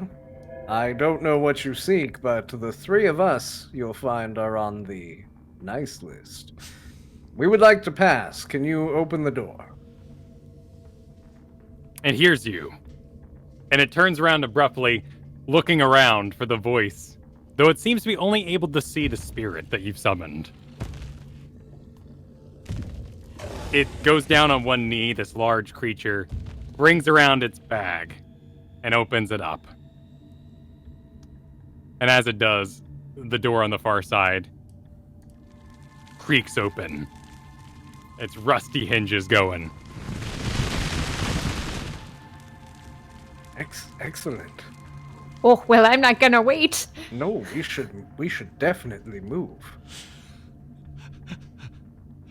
All right. Riley's going. Yep, we're running. Yeah, we'll haul ass through there. Y'all run right past the ogre, past his bag, and into the next room. And in the center, it's much like the rooms you've seen, the in-between rooms so far, except for there is a large 5 foot by 5 foot present sitting in the middle. The door closes behind you as you enter. The speaker speaks up, ringing out and squeaking. Very good. Excellent, you have completed all of our challenges today. Very informative as well. I'm happy to see the creatures and the humans of the wastes are still full of the spirit of the past.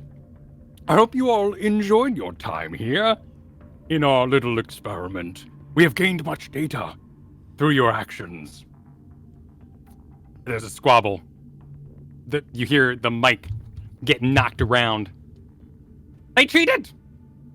They cheated! They put the names on the nice list! That will do, Professor Spider.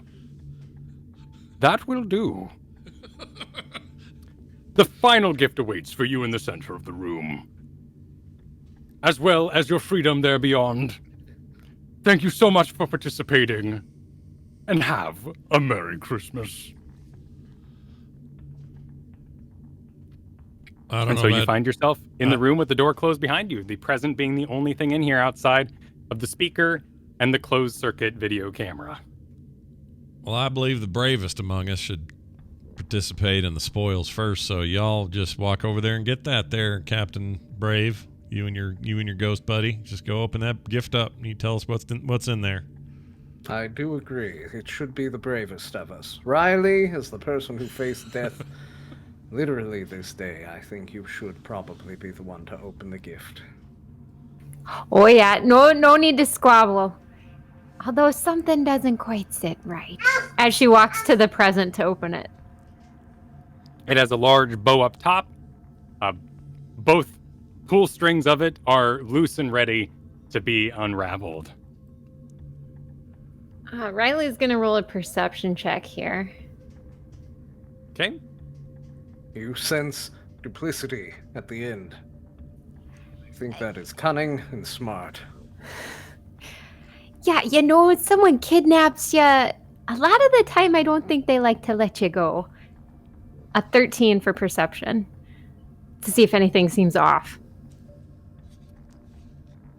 Looking at the present and past it, you note that unlike the previous rooms, which all had these square panels on the walls, these big concrete floors, this floor is metal. And there are seams that are running to the corners of the room underneath the present, making kind of a big X.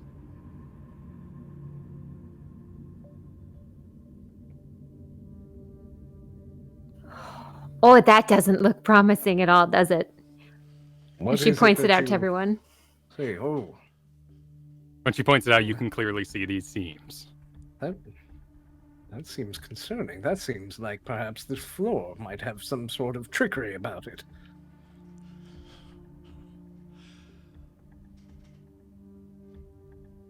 Well, what do y'all want to do? We got one chance. We got one thing to do. It's let's open this gift. And that's it. What else are you going to do? Well, let's consider for a moment. If there is a trap here, maybe inevitable, But perhaps there is something else that needs to be done. Perhaps this is another test. Perhaps they are still judging our spirit.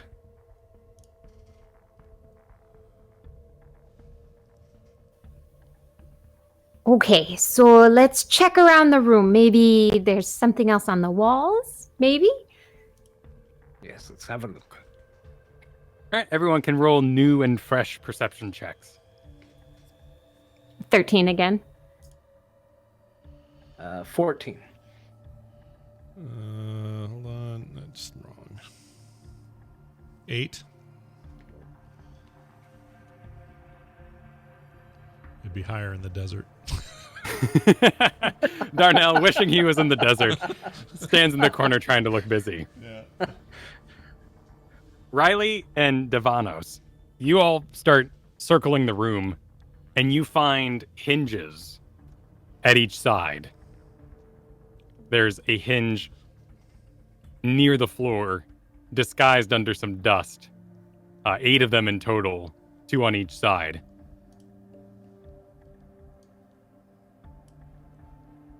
It certainly seems like this floor is meant to break away, fall, plummeting us to perhaps a bitter end.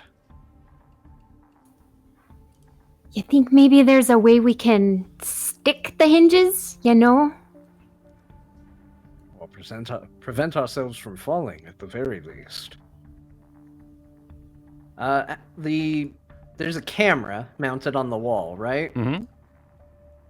Does it look sturdy enough to where if someone were to attempt to wrap a rope around it, it would hold and support? Sure, it's a metal arm that's holding it out, and it seems clearly bolted to the walls. I have some rope. Perhaps if we take the rope, create some form of lasso, we can attach it to that camera. Then if the floor does fall, we can hold on, prevent us from falling. That's a good idea. What do you think, Desert Man? I don't see any other way to do it. I hate to say it, but that seems like a pretty decent idea. I just don't know if anybody else has any other better ways to prevent falling, any other methods. Well, I ain't got none of that. Okay, we will go with this. This is what we will attempt. All right, so you go about your plan. You lasso around the around the camera in the back right corner, creating and it's a 50-foot rope. I believe that's what it said. Yep, 50 feet. Cool. So you managed to create some with a nice sturdy knot, some 45 feet of rope.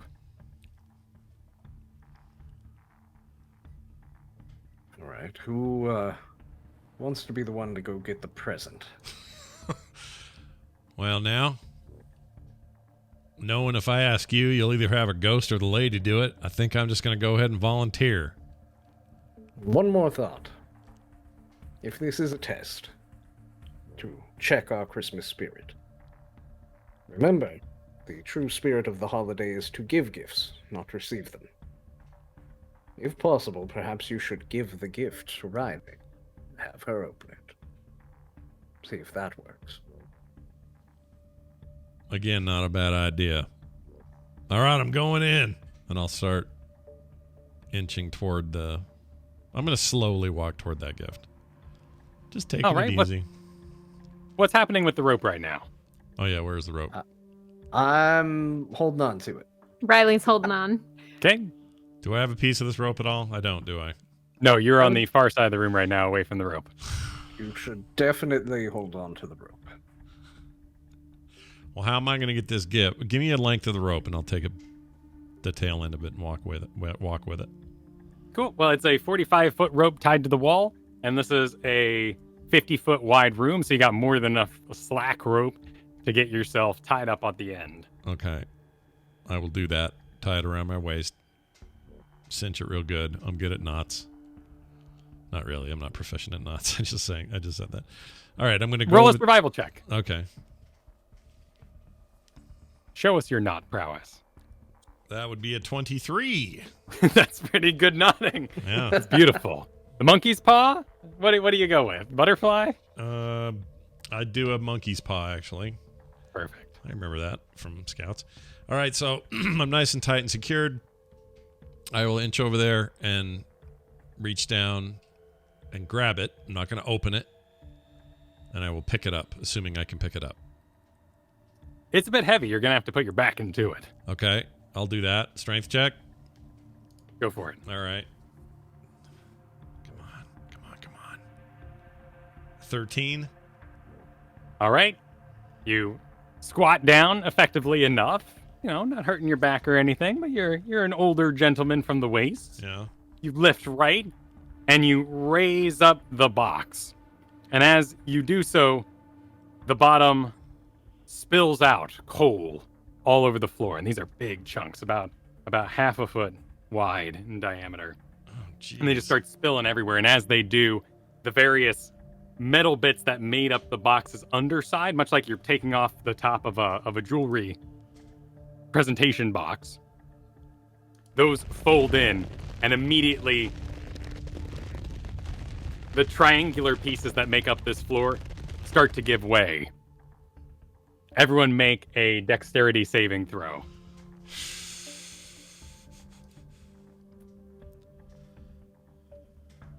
A 13. 14. Natural 20. 13, 14, and natty 20.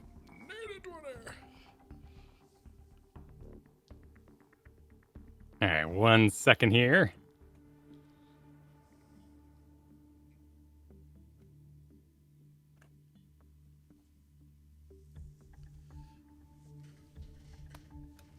All right, the floor opens up. You all are tied to the back wall via this closed circuit camera, and below you is a large, slide of sorts, a metal piece that is running down at a very tight angle. At the bottom of that angle is a huge turning masher, 2 teeth circling towards each other, and as the coal falls down, it explodes and turns to dust. You're all hanging from the wall via the camera with this rope, and the length of rope beyond you all continues down the slide for some way. Anything that wasn't bolted down, in this case, Darnell holding on to the box, instead now making use of the rope with a dexterity check, the box you had also falls down, tumbling, hitting the metal, and eventually hitting the teeth on the masher below.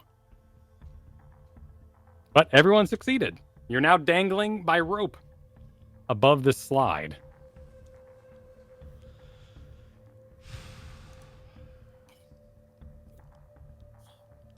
Look, I'm very nervous about this. They intended to kill us, even though we did well. They wanted to murder us for no reason. Yeah, okay. So now we need a way out of here. We can try and figure out what they want later, but right now, I don't want to be Chow. And Riley will start looking along the walls of the slide, anything that looks like some sort of exit. Maybe an air vent up in the ceiling. All right, roll a perception.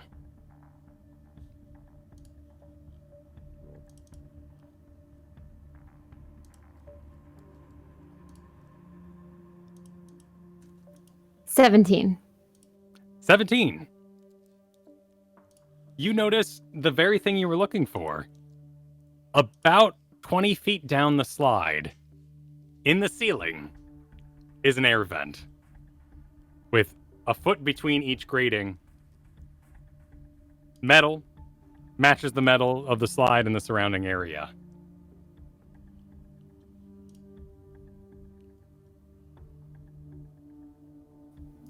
Okay, you all see that? We need to get to that. How do you suppose we'll do that? I'm still trying to work on that one. That's tricky for sure.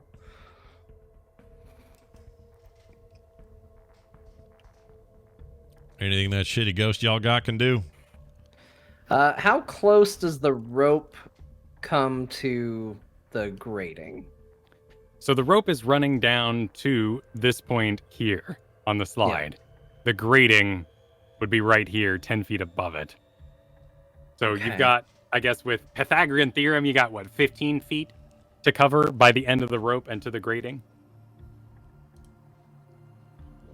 Okay, I have an idea, something I can try. I'm gonna try and descend the rope. I need to be as close to that grate as possible. And Vanos will start descending the rope. All right, roll an athletics check. It's a 9. You get caught up by Riley. You're trying to push past her, but you know that if you proceed any further, you will likely dislodge her from the rope's grasp. Okay. We are not in an optimal formation. If I continue, I am likely to fall, and therefore I am not going to continue. I need one of you to do it for me. Everybody move down.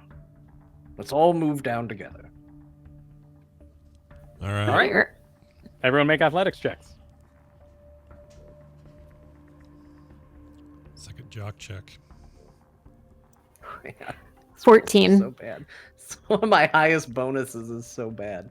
11. 17. Excellent. Without having to pass anybody, it removes a great bit of the difficulty. Are you, for each one of you, are you sliding on your butts down the slide while holding onto the rope? Are you attempting to walk while standing and, using it taut to keep yourself going? What's Kind the of Batman formation? and Robin 60s. Yeah, I would be. I assume the steepness. Well, how steep is it? Is it more than 45-degree angle? Like. It'd be closer about, to- 50. So Okay. slightly more than 45. I would try to do the steep walk thing and hold the rope and, work my Cool. way down the way you would off a cliff or something. Yeah, you're good Yeah, at when- 17. Okay. When you can Batman, I say try to Batman. So Yeah, always that's how he Batman would be when trying to possible. go down. Yep. All right. Well, you all make your way down the rope. As you exit the room, basically, the room leaves the side above you, and you're now fully on the slide. Darnell reaches the end of the rope first.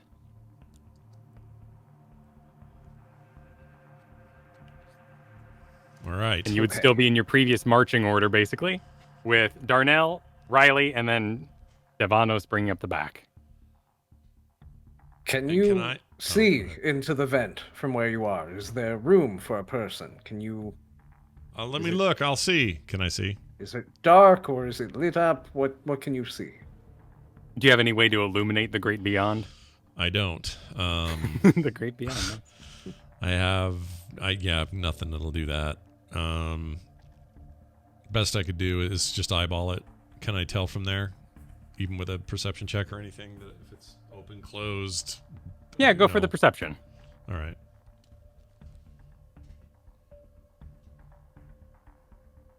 Oh, jeez. 8. You have no idea. Shit. There could be one of those, foam pads on the other side to filter for filtration and whatnot. There could be a series of cameras behind there. You have no idea. Can't see it. Oh, let me try something. And Riley will cast Mage Hand and move Okay. it to see if she can pull the vent open. All right, sounds good. Is there any range requirements on Mage Hand or anything like that? Range is 30 feet, Perfect. and it lasts 1 minute. Cool. And you can give force of up to 10 pounds. Excellent. So you summon forth your Mage Hand. You grab on to the grate, and the rusty hinges give way, and the whole grate comes tumbling out down the slide and into the mashers below.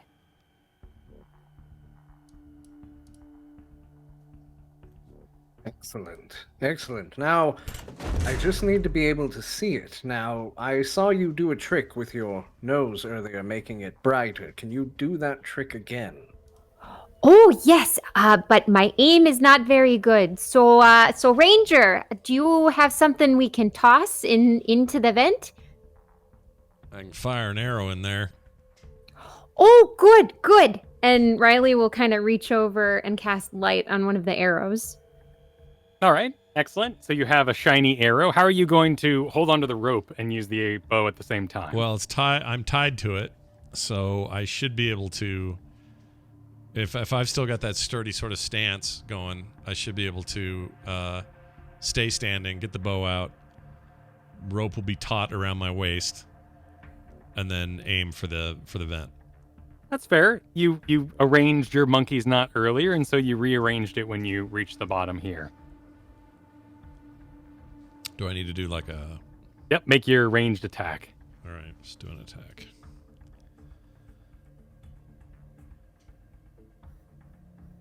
$11. All right. You fire on a stationary object. It pierces up into the ceiling above through the grate and illuminates the upper area. It appears to be, from this angle, a 5x5 grate tube that leads forward, for all you know. Out of here. Okay. Now that I can see in there, is it within 15 feet to conjure my spirit inside the grate? Right now, you are 1, 2, 3, 4. You are 20 feet out, so you got to make it past Riley at the very least. Okay. I want you all to be ready. I need to get closer. If I fall, I would very much appreciate being caught, or at least assisted in some way. Are you all ready? Did you put your bow away? My bow is away. Yes, it's away. My I'm arrows not are- kidding. I would very much like to be caught. I'll do my best. As my old Uncle Wicker used to say, hands out and hands in equals 12 men and 3 dogs. We got this. Yep. Okay. Riley, I am going to try and switch positions with you to lower myself a little further. Oh, okay. And Riley will wrap her arm once in the rope and hold tight, but move as best she can to facilitate this. All right. Do your roll. All right. Athletics, don't fail me. Nope, they did. It's an 8. It's an 8. All right. Stefanos immediately slips Great. and starts sliding down the slide. Riley, you would be first up for a reaction. Riley would go to grab his arm. All right, athletics. Nervous about this one. 13. All right, you managed to grab on. Pretty hefty fellow at near 7 feet tall, but you are now that much closer to the grate and within range. On your back, being held by, I'm sure you described yourself as sort of an Olympian look, so your cape is descending the extra 5 feet. Okay, so immediately knowing he's in danger, he would conjure his little spirit to appear inside in the grate up there. All right, your spirit appears as a bonus action. Okay.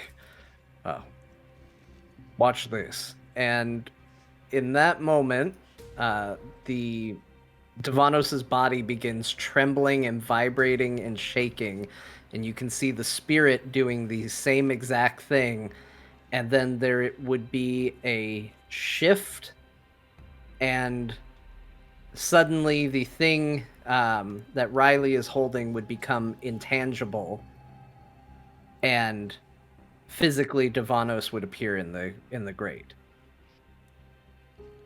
So you swap places with your illusion. Yes. Badass. All right, so you were up in the 5 foot by 5 foot grate. Okay. Yes. That worked. Amazing. I am. Whew. Oh, harrowing. Harrowing indeed. Okay, now I can help all of you. If you need a hand, I can reach out and try and catch you. So wait, he's gonna try and catch us if we jump. Well, I mean, you have another person to try and get you, unless you have another way to get over here. This is how I got over here. I had a way for me to get over here. Now I need to help you. Kyle, is there any kind of swinging that can happen that does anything? Gets us closer to where The rope would be taut right now, so there you could swing left and right, but there's no way to swing yourself up the 10 feet jump to where Devanos has placed himself. Wish Nash was here. He could float. Carrier. He's also level 13. Yeah, that's true. And had he that has I've had underwear DNA. Yeah. He's a very different person I've had that underwear than for your a long fairly normal human being that you have. Perhaps the mage hand can assist by carrying some rope or something, and Actually, yeah. I heard mage hands can carry some weight. Grab the rope with a mage hand and pull up. if it can carry the edge of the rope, I can hold it and pull it back and try and brace myself inside here, and you can carry yourselves in. Oh, that is a great idea. Let's start climbing up, Ranger Man. All right. Follow my lead. Or no, I guess you're in front of me on the rope, right? But Riley. I think you'll probably have to untie yourself. Yeah, well, I should be able to. Yeah, you're right. I mean, eventually, yes, no matter what. So I'll do. I'll do it now and just hold on tight. Well, yeah, you've got training in survival as the ranger, so you're able to undo and do knots Okay. without any duress. All right, I'll do You might that. say it's not a problem. So the plan here is you are going to create slack and then magically lift the rope upwards to where Devanos can grab it, correct? Yes. Yes. Okay, cool. All right, let's make some athletics climbing up the ramp.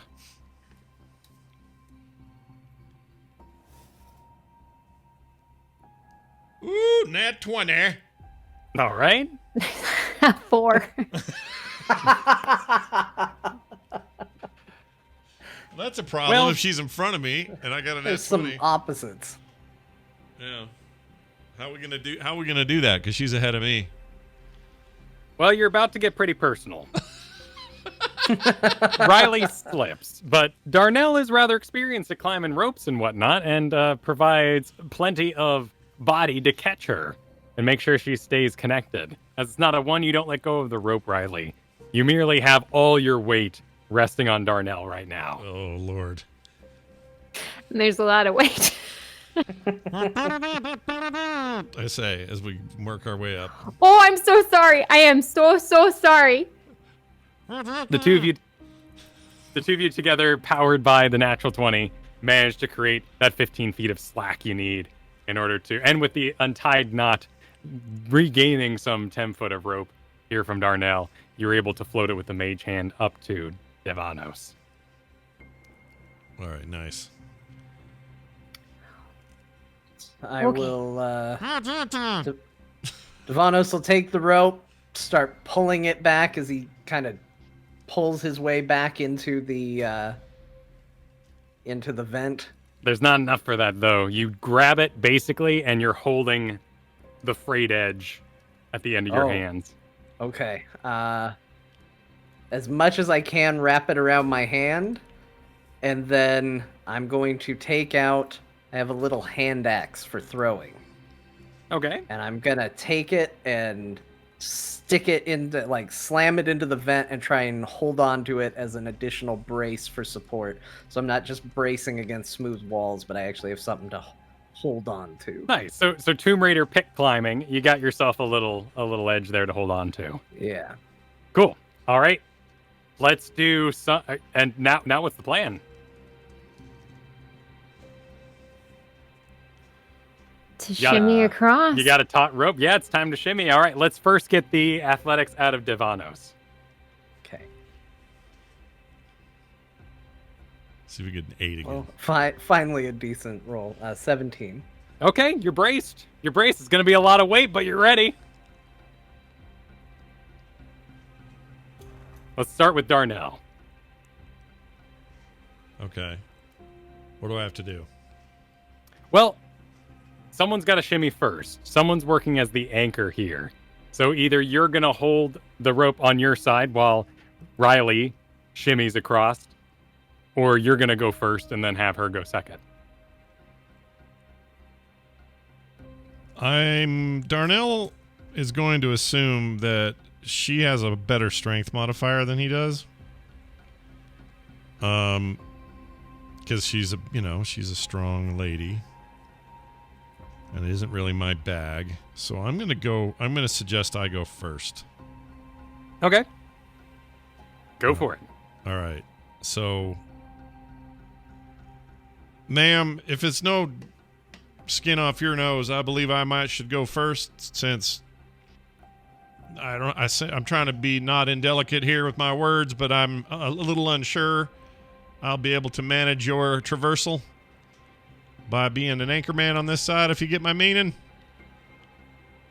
Oh, it's okay. You can say it. I'm a biggin. All right. Well, I didn't want to, no offense. I admire it, actually, but I just know that this will limit our chances. So I'm going to go ahead and go, and you can be the anchor, and then I'll do all I can on the other end to make sure we get you up here safe and sound. That work for you? I'm ready. All right. I'm going then, so I'm going to go. Excellent. Athletics away. All right. 16. All right. You're experienced at shimmying some rope, and you shimmy on over. Are you more of a a jungle gym kind of guy with the one arm in front of the other, or do you do the full leg cross, kind of take it slow? In my old days, I would have totally cross-fitted up that thing. But in my current state, it'll be a little more like cross the legs, pull it up, cross the legs, pull it up, a little slower. Sounds good. Well, you make it safely up and around and on top of Devanos and into the vent. Nice. All right, Devanos, you now have to make an athletics, but you have the aid, the advantage, if Darnell chooses to help. You give me a hand here. We'll brace together. Darnell. Oh. Yes, sir. And I'll... I don't know. I thought All right, let it rip, John. I thought you were talking I'm really glad we got advantage on it, because the first roll was a 1. And the second roll was a 19 for a 22. Oh, man. All right, the rope is taut. The people are ready. Riley, it's your go. Unless you have a different skill you'd like to use. I would like to throw in Tides of Chaos, which means I can gain advantage on one ability check or saving throw. And I would like to use acrobatics instead of athletics. Okay. All right. So with it taut, you can now kind of slide down it agilely. And you're going to have that advantage from pulling on the elements of chaos. Yes, but that means you can have Riley roll on the Wild Magic Surge table. That'll happen, but let's do the slide first. Like, you've given me the option. We're gonna do this. But first. Okay, the high one totals out at a 14. All right. It's wiggly. It's heavy. And you sort of have to do a crunch kick to get that 1 foot up to Davanos. But that 1 foot is enough to alleviate some of the weight. And together, Darnell, Davanos, and Riley all schlump and pull that formidable form on up.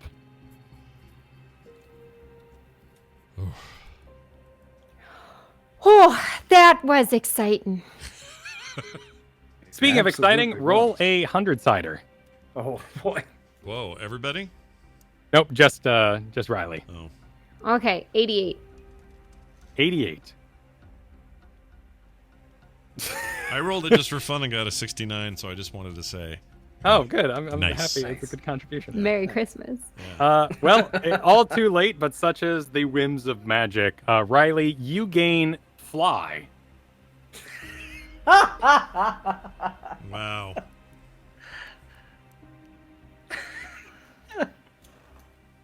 You're now hovering in this tube, laying down style, like you were swimming through the air. Riley's gonna get wide-eyed and go, "Oh well, didn't expect that one." Wait a minute, you're capable of flight. Oh, not normally. No, this is, you see, sometimes things get a little crazy with magic, and, looks like this was a time. It lasts for 10 minutes as long as you concentrate. We could have really used that. Oh, ability. yeah. Oh, absolutely. I would have cast it earlier if I could. Oh, No matter. We should proceed. Obviously, our hosts want us dead, so we should move quickly. You head down the tube. You head down the vent. At the end of the tunnel, it makes what would be a right-hand turn for y'all.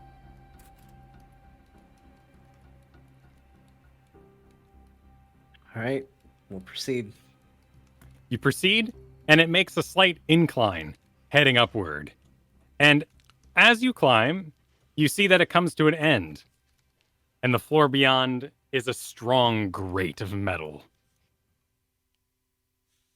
In fact, as you reach the end of the tunnel and look out upon this grate, you can see the Santa room below, and the ogre Santa still sitting there with his bag open. Well, we've gotten back to the ogre Santa Claus room. Well,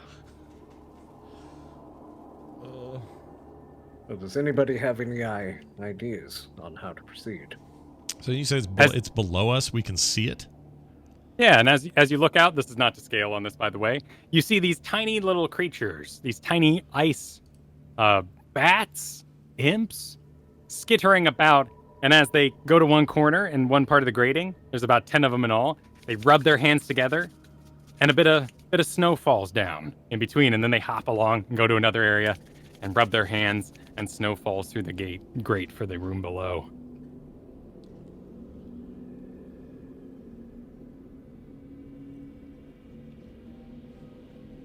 Well, first step, we have to get through this grate, and I think because they probably would have had a hard time climbing over the top.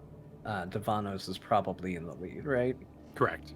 For the first time. Oh, wait, no, that's not true. You would have been in the back because you would have pulled both Darnell and Riley over the top of yourself to get them good. in. Fantastic. Somebody else is in the lead. You will have to deal with that grate. So we have Flying Riley leading the way, Darnell behind her, and Devanos bringing up the rear, as he does.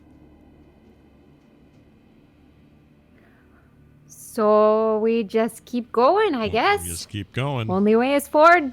Yeah. All right. Well, you fly out over the metal netting and are in the room above the room you were in. As you enter, the ice creatures hiss and squee and run around, exiting in some unknown direction. Okay, they're afraid of us. Well, that could be good or bad. Maybe they're sounding an alarm. What do you think there, Devereaux, Dovass, what the hell your name is? What do you want to do? It is Devanos. Devanos? I'm surprised you haven't heard of me. I'm quite well known, as a matter of fact. Yeah, you're the rear end of everything I ever heard Devanos, the Pallid Spirit? No. I think I heard of the Gray Sentinel. I think I heard Davros, the guy in the back. I heard that story once. Devanos the Fated Spear. No. Just Devanos. Hey, I'm back here, y'all. That's the guy I've heard of. Look, I am making sure our captors are not following behind. So far, they are not. Roll perception checks.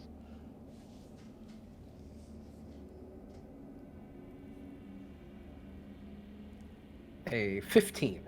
15 also. Hey! 12.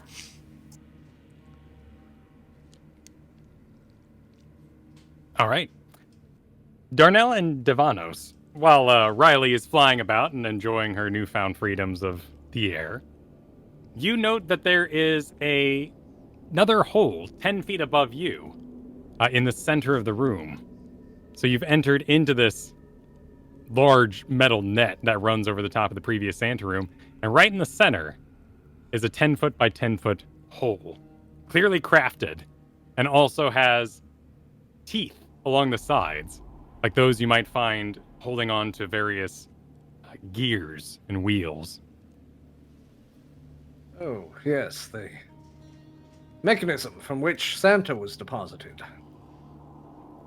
For he is not the real Santa Claus. Well, that may be true, but if that's the way in, that's the way out. We should go up that thing. I agree. Now one of us can fly and has the means to check it out. I wonder how much he can carry. Well, we can try it before we all go. Or do you want me to go first? Maybe we should send her up to the top, see what's there before we, spend all our porridge in one sitting. I am loath to send someone else in place of me for scouting missions, but I do think perhaps there is some sense in your argument. Yes, Riley, I think you should probably give a peeking look and see what our predicament actually is. Okay, I'll be back in a jiffy. One moment. And Riley will fly up. All right, you fly on up there. Do you peek over the edge? Do you full on, hero land? What does Riley do with flight? It's not a peek and it's not a hero land. It's just walking down the hallway, looking down the doors, making sure everything's okay. All right. And let's see, your passive perception is 11. So you fly on just like a sleeping ghost. I kind of imagine you, belly down, arms out in front, and just around edges. lots of curved movements, no sharp movements. And you peek up over the edge, and you see a large hallway. And I'm gonna do a doodle off to the side here to represent this new hallway. You see a series of machines, like skids or what are those things they have at Home Depot that you wheel around a large piece of wood on? Oh, yeah. What are those? Not Like carts. They Like have a four-wheeled dolly. dolly. That's it. Maybe a dolly is what it's called. Yeah. You see a series of these laying about the room, and along the walls there appear to be glass enclosures. Each one is about 15 feet wide. And along the center of the room is a series of those same grooves, as though some sort of mechanism, some sort of gear runs up and down this hall. And you would be looking at it from this hole here.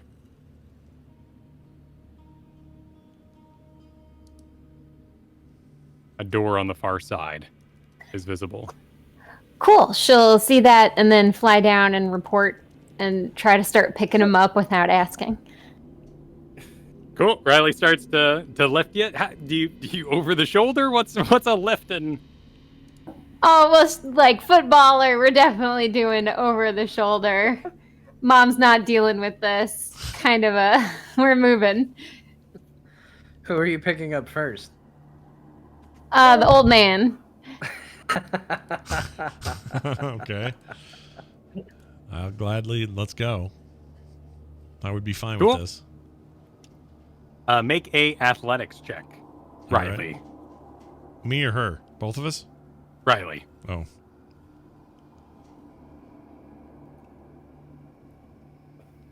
It's a 2. A 2. All right. Darnell, you're going to have to attach yourself to Riley in some way. She has the power of flight. She can transport you. She just doesn't have the finger strength to keep you aloft. So, is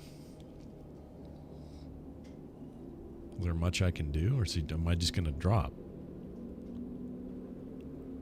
Well, you haven't been lifted up yet. There's no danger of a fall. at Well, the right, moment. but I mean, like, we're just not going to go anywhere. Well, whatever. We're not in turn order here. I'll ask her to try again. All right. Try it again. And I'll empty one. My left pocket's full of dirt. I'll empty it. Maybe that'll help. It's a 1, but I have a -1, so it's a 0. Well, shit. Look, how high of an ascent is it?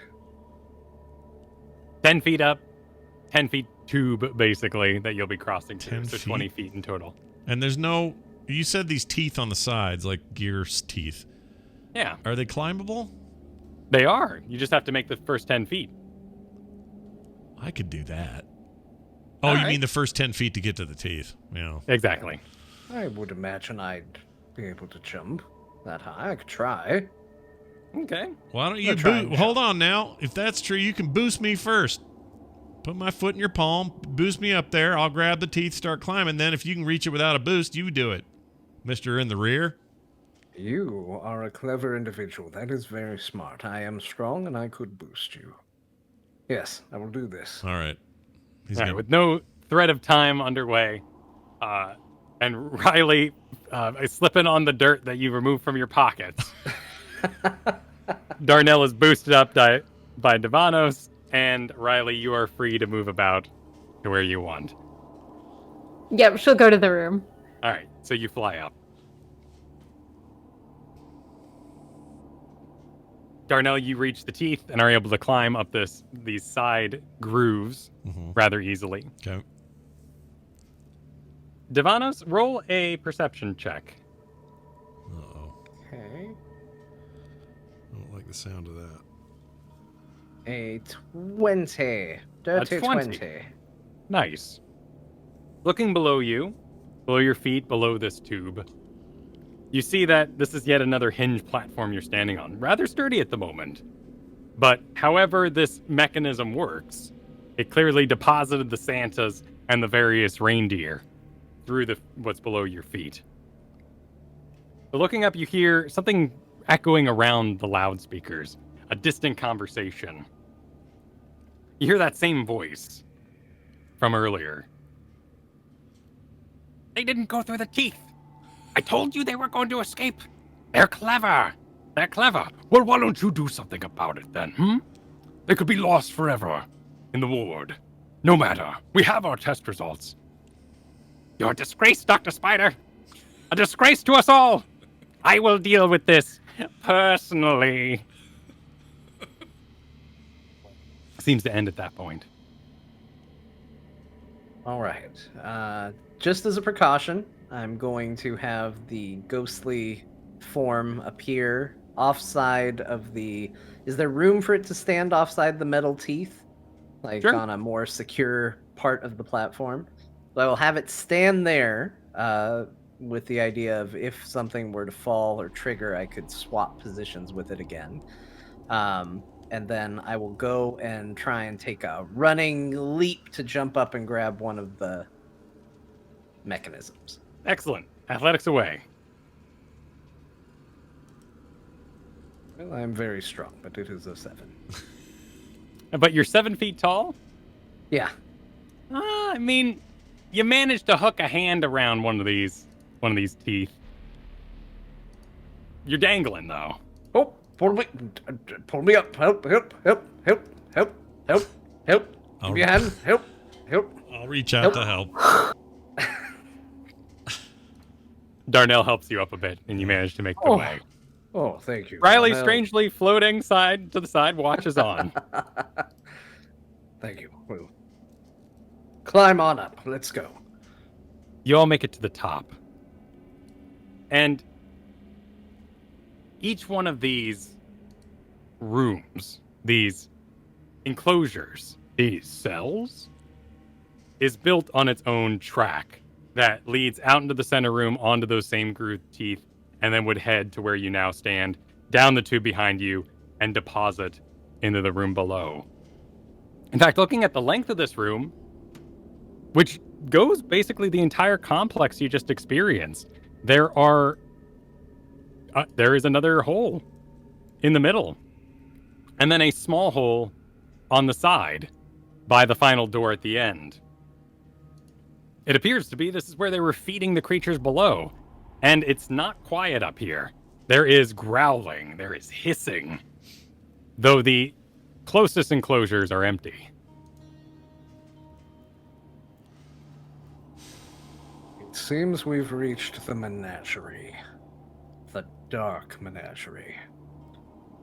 Look here, companions, I hate to say it, but I overheard a conversation, and it seems one of our jailers has decided to take matters upon himself, and they are now seeking us. We must move with caution and be prepared.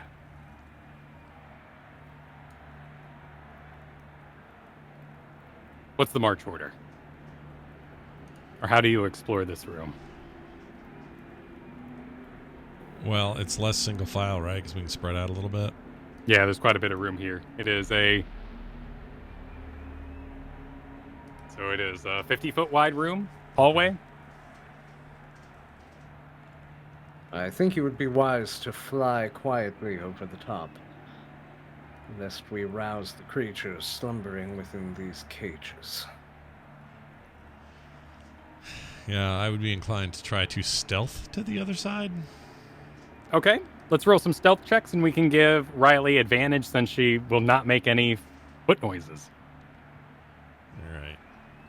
Oh yeah, I'm actually good at stealth. I took it because I hide. 14. 13. 18. All right, you proceed with your stealths down the way. As you go past the first cell in the enclosure, you see a bag, a large potato bag filled with green fluff. And sitting upon it is a can of rubber cement.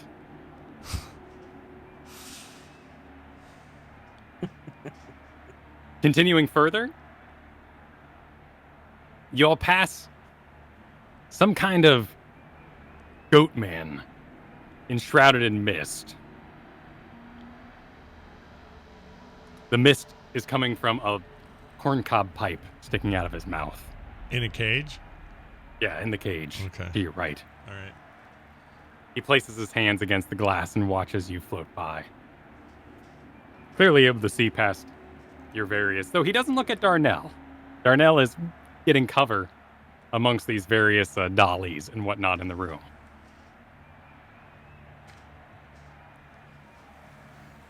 There is another empty cage you pass, though there appear to be cables running out of the ceiling, ending in large power jacks.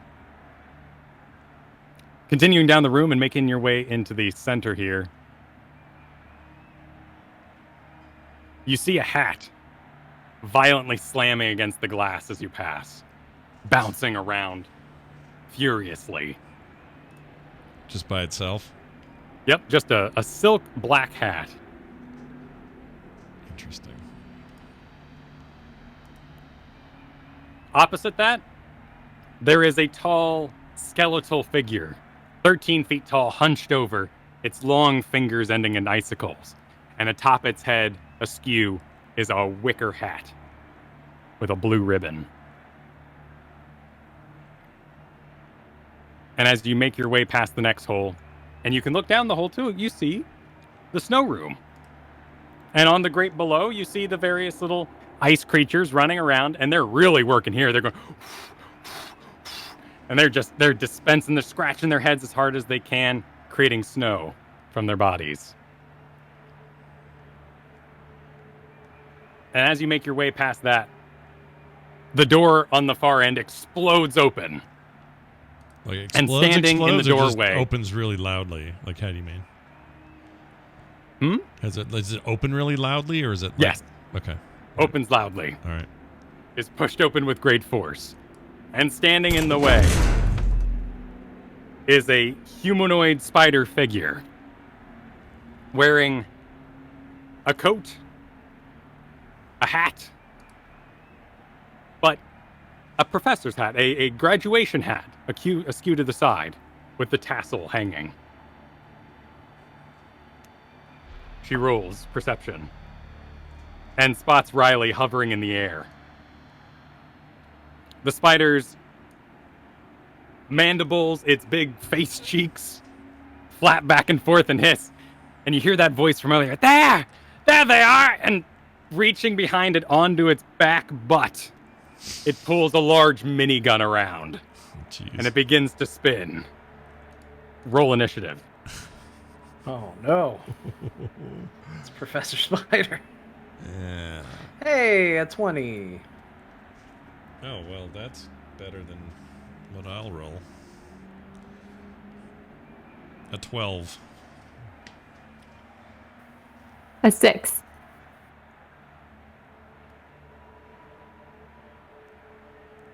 All right.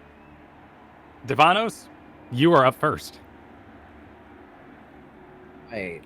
There's not a lot of great hiding spots around, right? They're all the cages we're over by are enclosed, aren't they? Correct. You could run back some distance. This thing in the center is a big hole, so with no guard, right? So we don't want to be over that. Oh, although.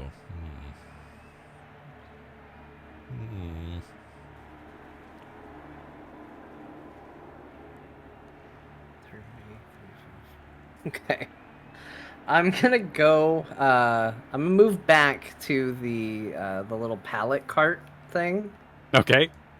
I'm gonna grab it and push it back towards. I have 40 feet of movement, so I think that's enough to start getting back close again with the cart. Okay. And I'm going to then tip it as a form of cover. Oh, sure. Yeah. To crouch behind once I've moved it as close as I can. Sounds good. So you've made a little makeshift wall. Yeah. Let's see. 15, 20, 25, 30. So I can't get the spirit far enough, but I will manifest the spirit to come walking out and move 30 feet forward from me. Towards the spider, and to just stand there in an aggressive stance. Perfect. Standing nice and center. Yeah. All right. Excellent. Darnell, you're up. Okay. Any other cover that I would see in here? There really isn't, is there? There is the empty cage behind you. Or it'd be this one all the way back here. This is where the goatmen would be. Okay. So you could run all the way back here. The room's open? Yep. The cage? All right, I'm going to run back, duck in there, but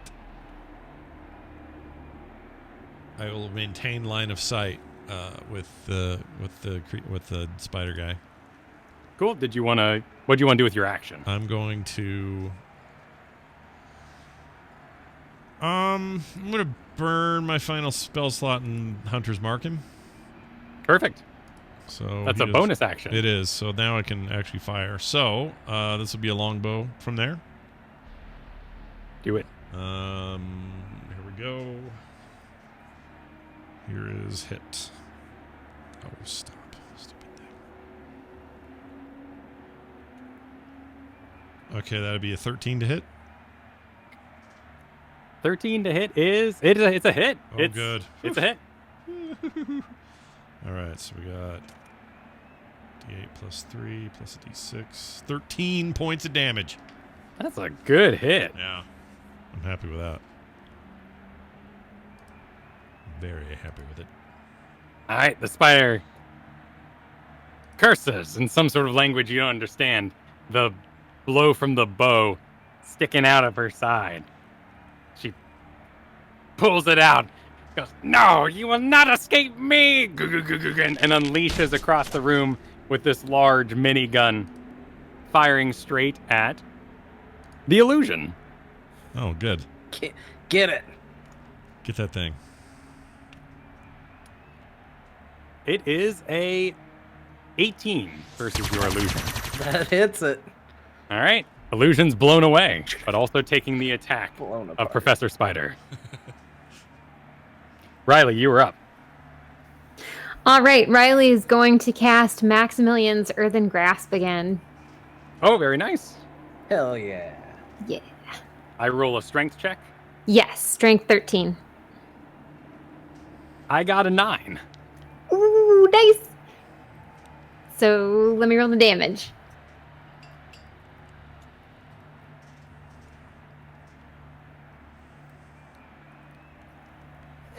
Two damage. But I'm restrained. Correct. Any other factors I should be aware of? As an action, I can cause the hand to crush, who must make a strength saving throw. To break out, the strained target can use its action to make a strength check against the spell save DC. On a success, it escapes and is no longer restrained. But as an action, I can use the hand to reach for a different creature or to move to a different unoccupied space within range. Very cool. All right, well, we'd be back to Devanos. Okay, switching my gear, because it's just sort of how it works. Devanos equips his bow, his longbow, from behind the cart. Cool. Looks like attack rolls against this creature have advantage. And then the spirit stands up from behind the cart and goes walk. You use it to make ranged attacks. And Perfect. goes stepping out quite bravely, and then a voice from behind the cart. You thought me defeated. You thought wrong. And the spirit then fires an arrow at the spider, at Professor Spider, for a 15 to hit. That's a hit. That's 9 piercing damage. All right. And then, no, and that's it. All right. Darnell, you're up. Okay. From my same vantage point, and with Hunter's Mark still on him, I'm going to fire another arrow. This time. Whoops. Damn it. Hate that thing. 13? I think that still hits, right? Yeah, that's a hit, just like last time. Was that 13 last time? I guess it was. Yeah. All right. That's 1, 2, 3. That's D6. 8 damage this time. Piercing. All right. I've taken 29 damage. And I will hold there. All right, my turn. I am restrained. I have the creature's attack rolls have disadvantage. I have disadvantage on dexterity saving throws. I can use my action to break it. All right. I'm going to cast as Dr. Spider because it doesn't say I can't cast spells, right? I just can't. From speed. restraint? Correct. Physically, you're just locked down. Cool. Professor Spider is going to cast Ethereal Jaunt as a bonus action, magically shift from the material plane into the ethereal plane. So you basically see Professor Spider go ghostly blue and translucent. And as they do, their limbs kind of loosen out of the hand and start walking out of the grasp. Spider rematerializes to the side. Riley, you're up. Okay, so using my action, the hand is going to make some fun noises in the back.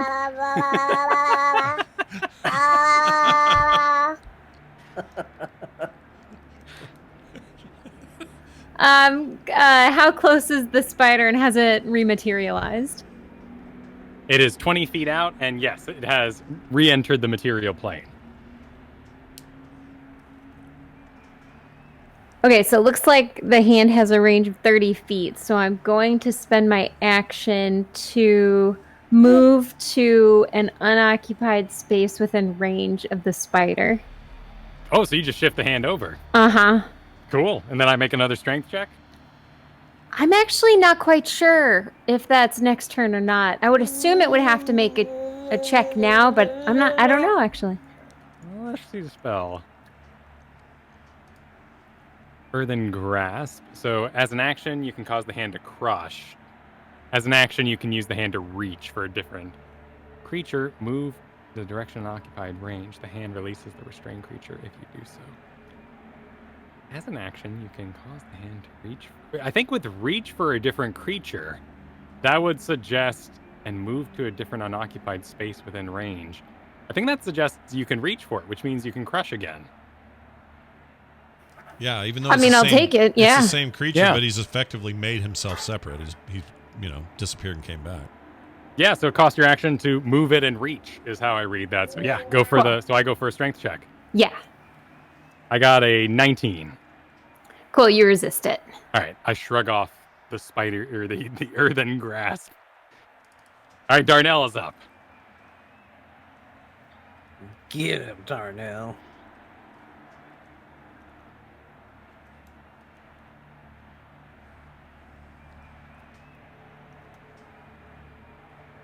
You are Darnell. Hold on. Trying to see what I can do that I haven't already spent on my spell slots. Anything special?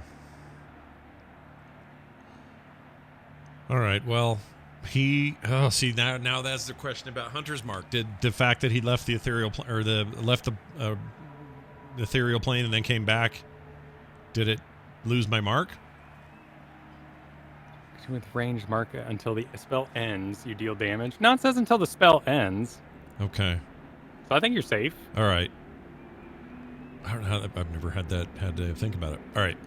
Well, in that case, let's do another arrow. Here comes. To hit, we're looking at 16. Oh no, sorry. 2, 3, 19. A dirty 19. That's a hit? Yep. And then 2, 3 plus that 15. Ooh, 15 damage. Oh, damn. Yeah. Those are some mighty hits. Yeah. All right.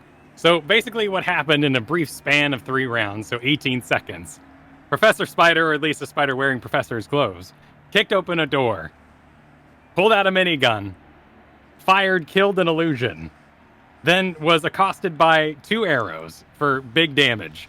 A earthen hand erupted from the ground and grabbed the spider. The spider shifted into the ethereal plane, moved sideways, the arrows falling out of its body, and as soon as it rematerialized, it was grabbed again and shot again, and the spider goes limp in the hand with a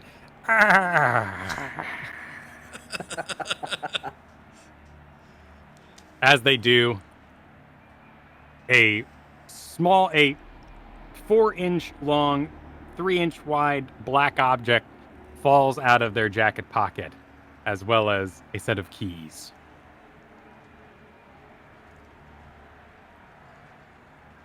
A set of keys. Devano stands up from behind the cart. Another foe learns their lesson this day. Another triumph. Let us free ourselves from our bonds in this place. Okay, but I think those keys are maybe to these cages. I'm doing gnashing. Let us I think these us go. cages. I keep drifting. It's all into Nash. Nash. It's all Nash. I think these keys might open some of these cages. Do we care? Or just It's let it be? Oh no, I want to go home. Okay, F it. Let's grab the keys and see what they do for us to get out. Not worry about these cages. Just Let's throw also examine this device, and Devanos will pick up the black object. It has some kind of screen on it. It seems to be transmitting a language that you don't understand. When you touch the screen, the objects on it move around, and there's a long list. As you move your finger up and down this device, the list in this language moves up and down. Does anybody understand this form of writing on this? I'll show it to the group. That don't look like no language I ever seen. Now, story-wise, Riley, why do you know Infernal? Riley knows Infernal? Wow. Chaos magic, man. And she works with fire in a kitchen all day. Yeah. I mean, clearly there was some weird pact that was made. She's never been outside the kitchen, but somehow. All right. You have children. You've tried to speak to them. There we go. John's got it. It's the speech of the newborn. Well, you understand it.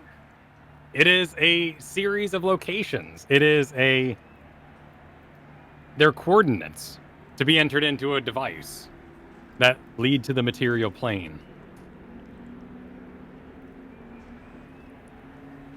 Oh, well, we might be able to get home. Now, where's everyone from?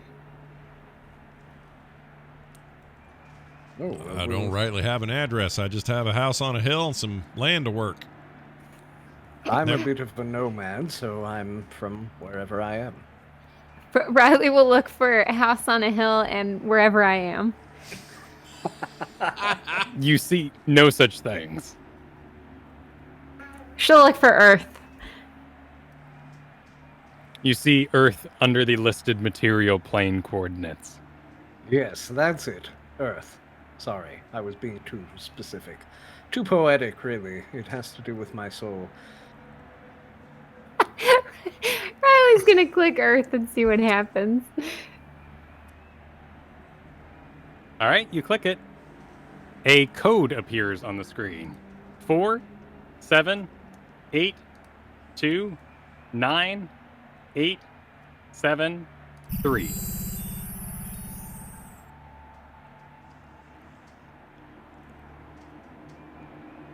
She clicks it again. She got to 47829. It refreshes and says the same code.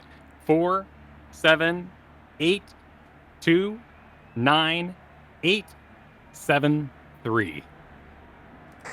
She shares this number with the group. Darnell, Okay. you notice you're holding that set of keys. Yeah. You notice that each one of these cages, containers, has a little lock on the front. Yeah. Yeah, I wondered about this earlier. I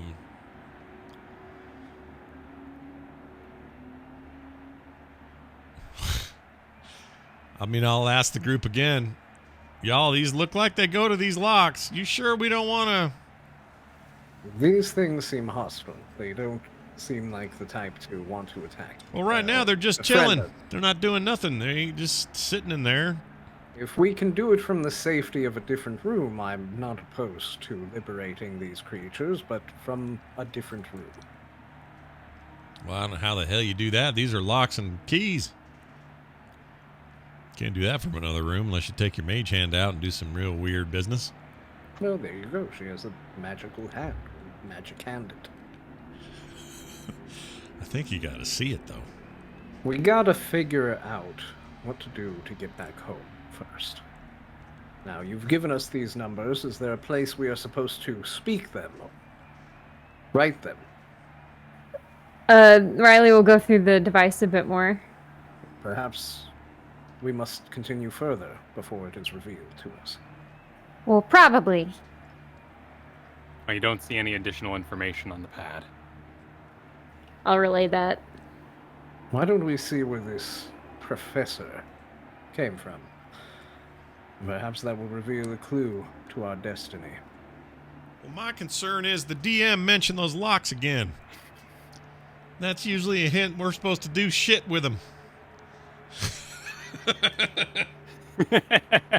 Who's the DM? Whoever that is. Never mind. I mean, I agree. I just don't... What do you suppose we do first, Devilsworth? You're referring to me? Yeah. Okay. Well, I think perhaps we continue on, and we can always come back. All right, I'll put those keys in my pocket. All right. You advance into the next room and find yourself above the room you started in. The floor is a seemingly one-way mirror. You're looking down on where you started your adventure. In the center is a large crystal, floating, blue, and below it a computer panel with a keypad. I'd go up to the keypad and see if I can see what it said. Is there anything on the screen? Looks like a repurposed calculator, basically. There is a blank screen and numbers to press below it. And an enter button. Y'all, we should put that number in this. Yeah, we might be able to go home. Maybe. Let's try it, see what happens. Dervish, you should do it. Come up here and punch him in. Look, we have behind us right now vicious creatures ready to tear us apart. Watch the door and make sure they do not come through. Oh. All right, then. All right, who's entering the code? I'll do it. Okay, Riley approaches the pad, enters the code 478298873, and hits enter.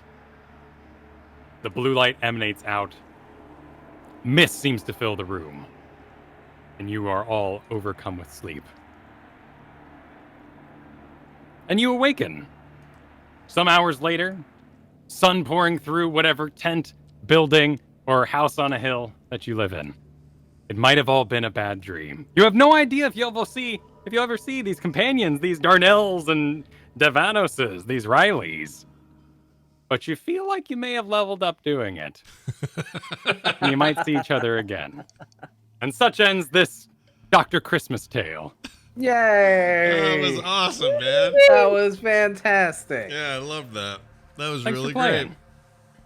Oh, I was so nervous we were going to have some kind of weird cliffhanger and never know we were going to finish it. I guess in a way it is, but yay, we did it. Milestone level, everybody. Woo! That was great. Well done. As always, that was a blast. It was totally fun. And like I mentioned earlier in the show, we should be back to our old characters next week, assuming all is well and we get back together. I think we will, as far as I know. What else? That's it. I guess that's it. It's a show. I don't even know how to end these things because that was so good and I was having so much fun. Now I don't want to end it. So we'll just end it here and say, hey, check it out, everybody. You got to go to our website. Go to therewillbedungeons.com and you can click on our support link and help us out. It's cheap and it's a great way to show your love for the show and get good rewards while you're at it. That's over at therewillbedungeons.com. I recommend doing that. And for those who already have, thank you so much. It means a lot to us. And hopefully a lot to you as well.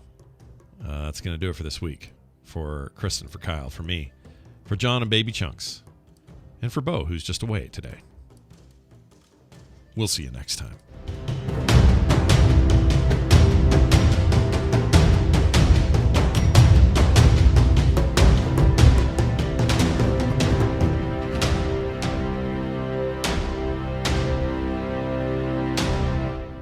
This show is part of the Frog Pants Network. Frog Pants Network. Get more shows like this at frogpants.com. Yeah.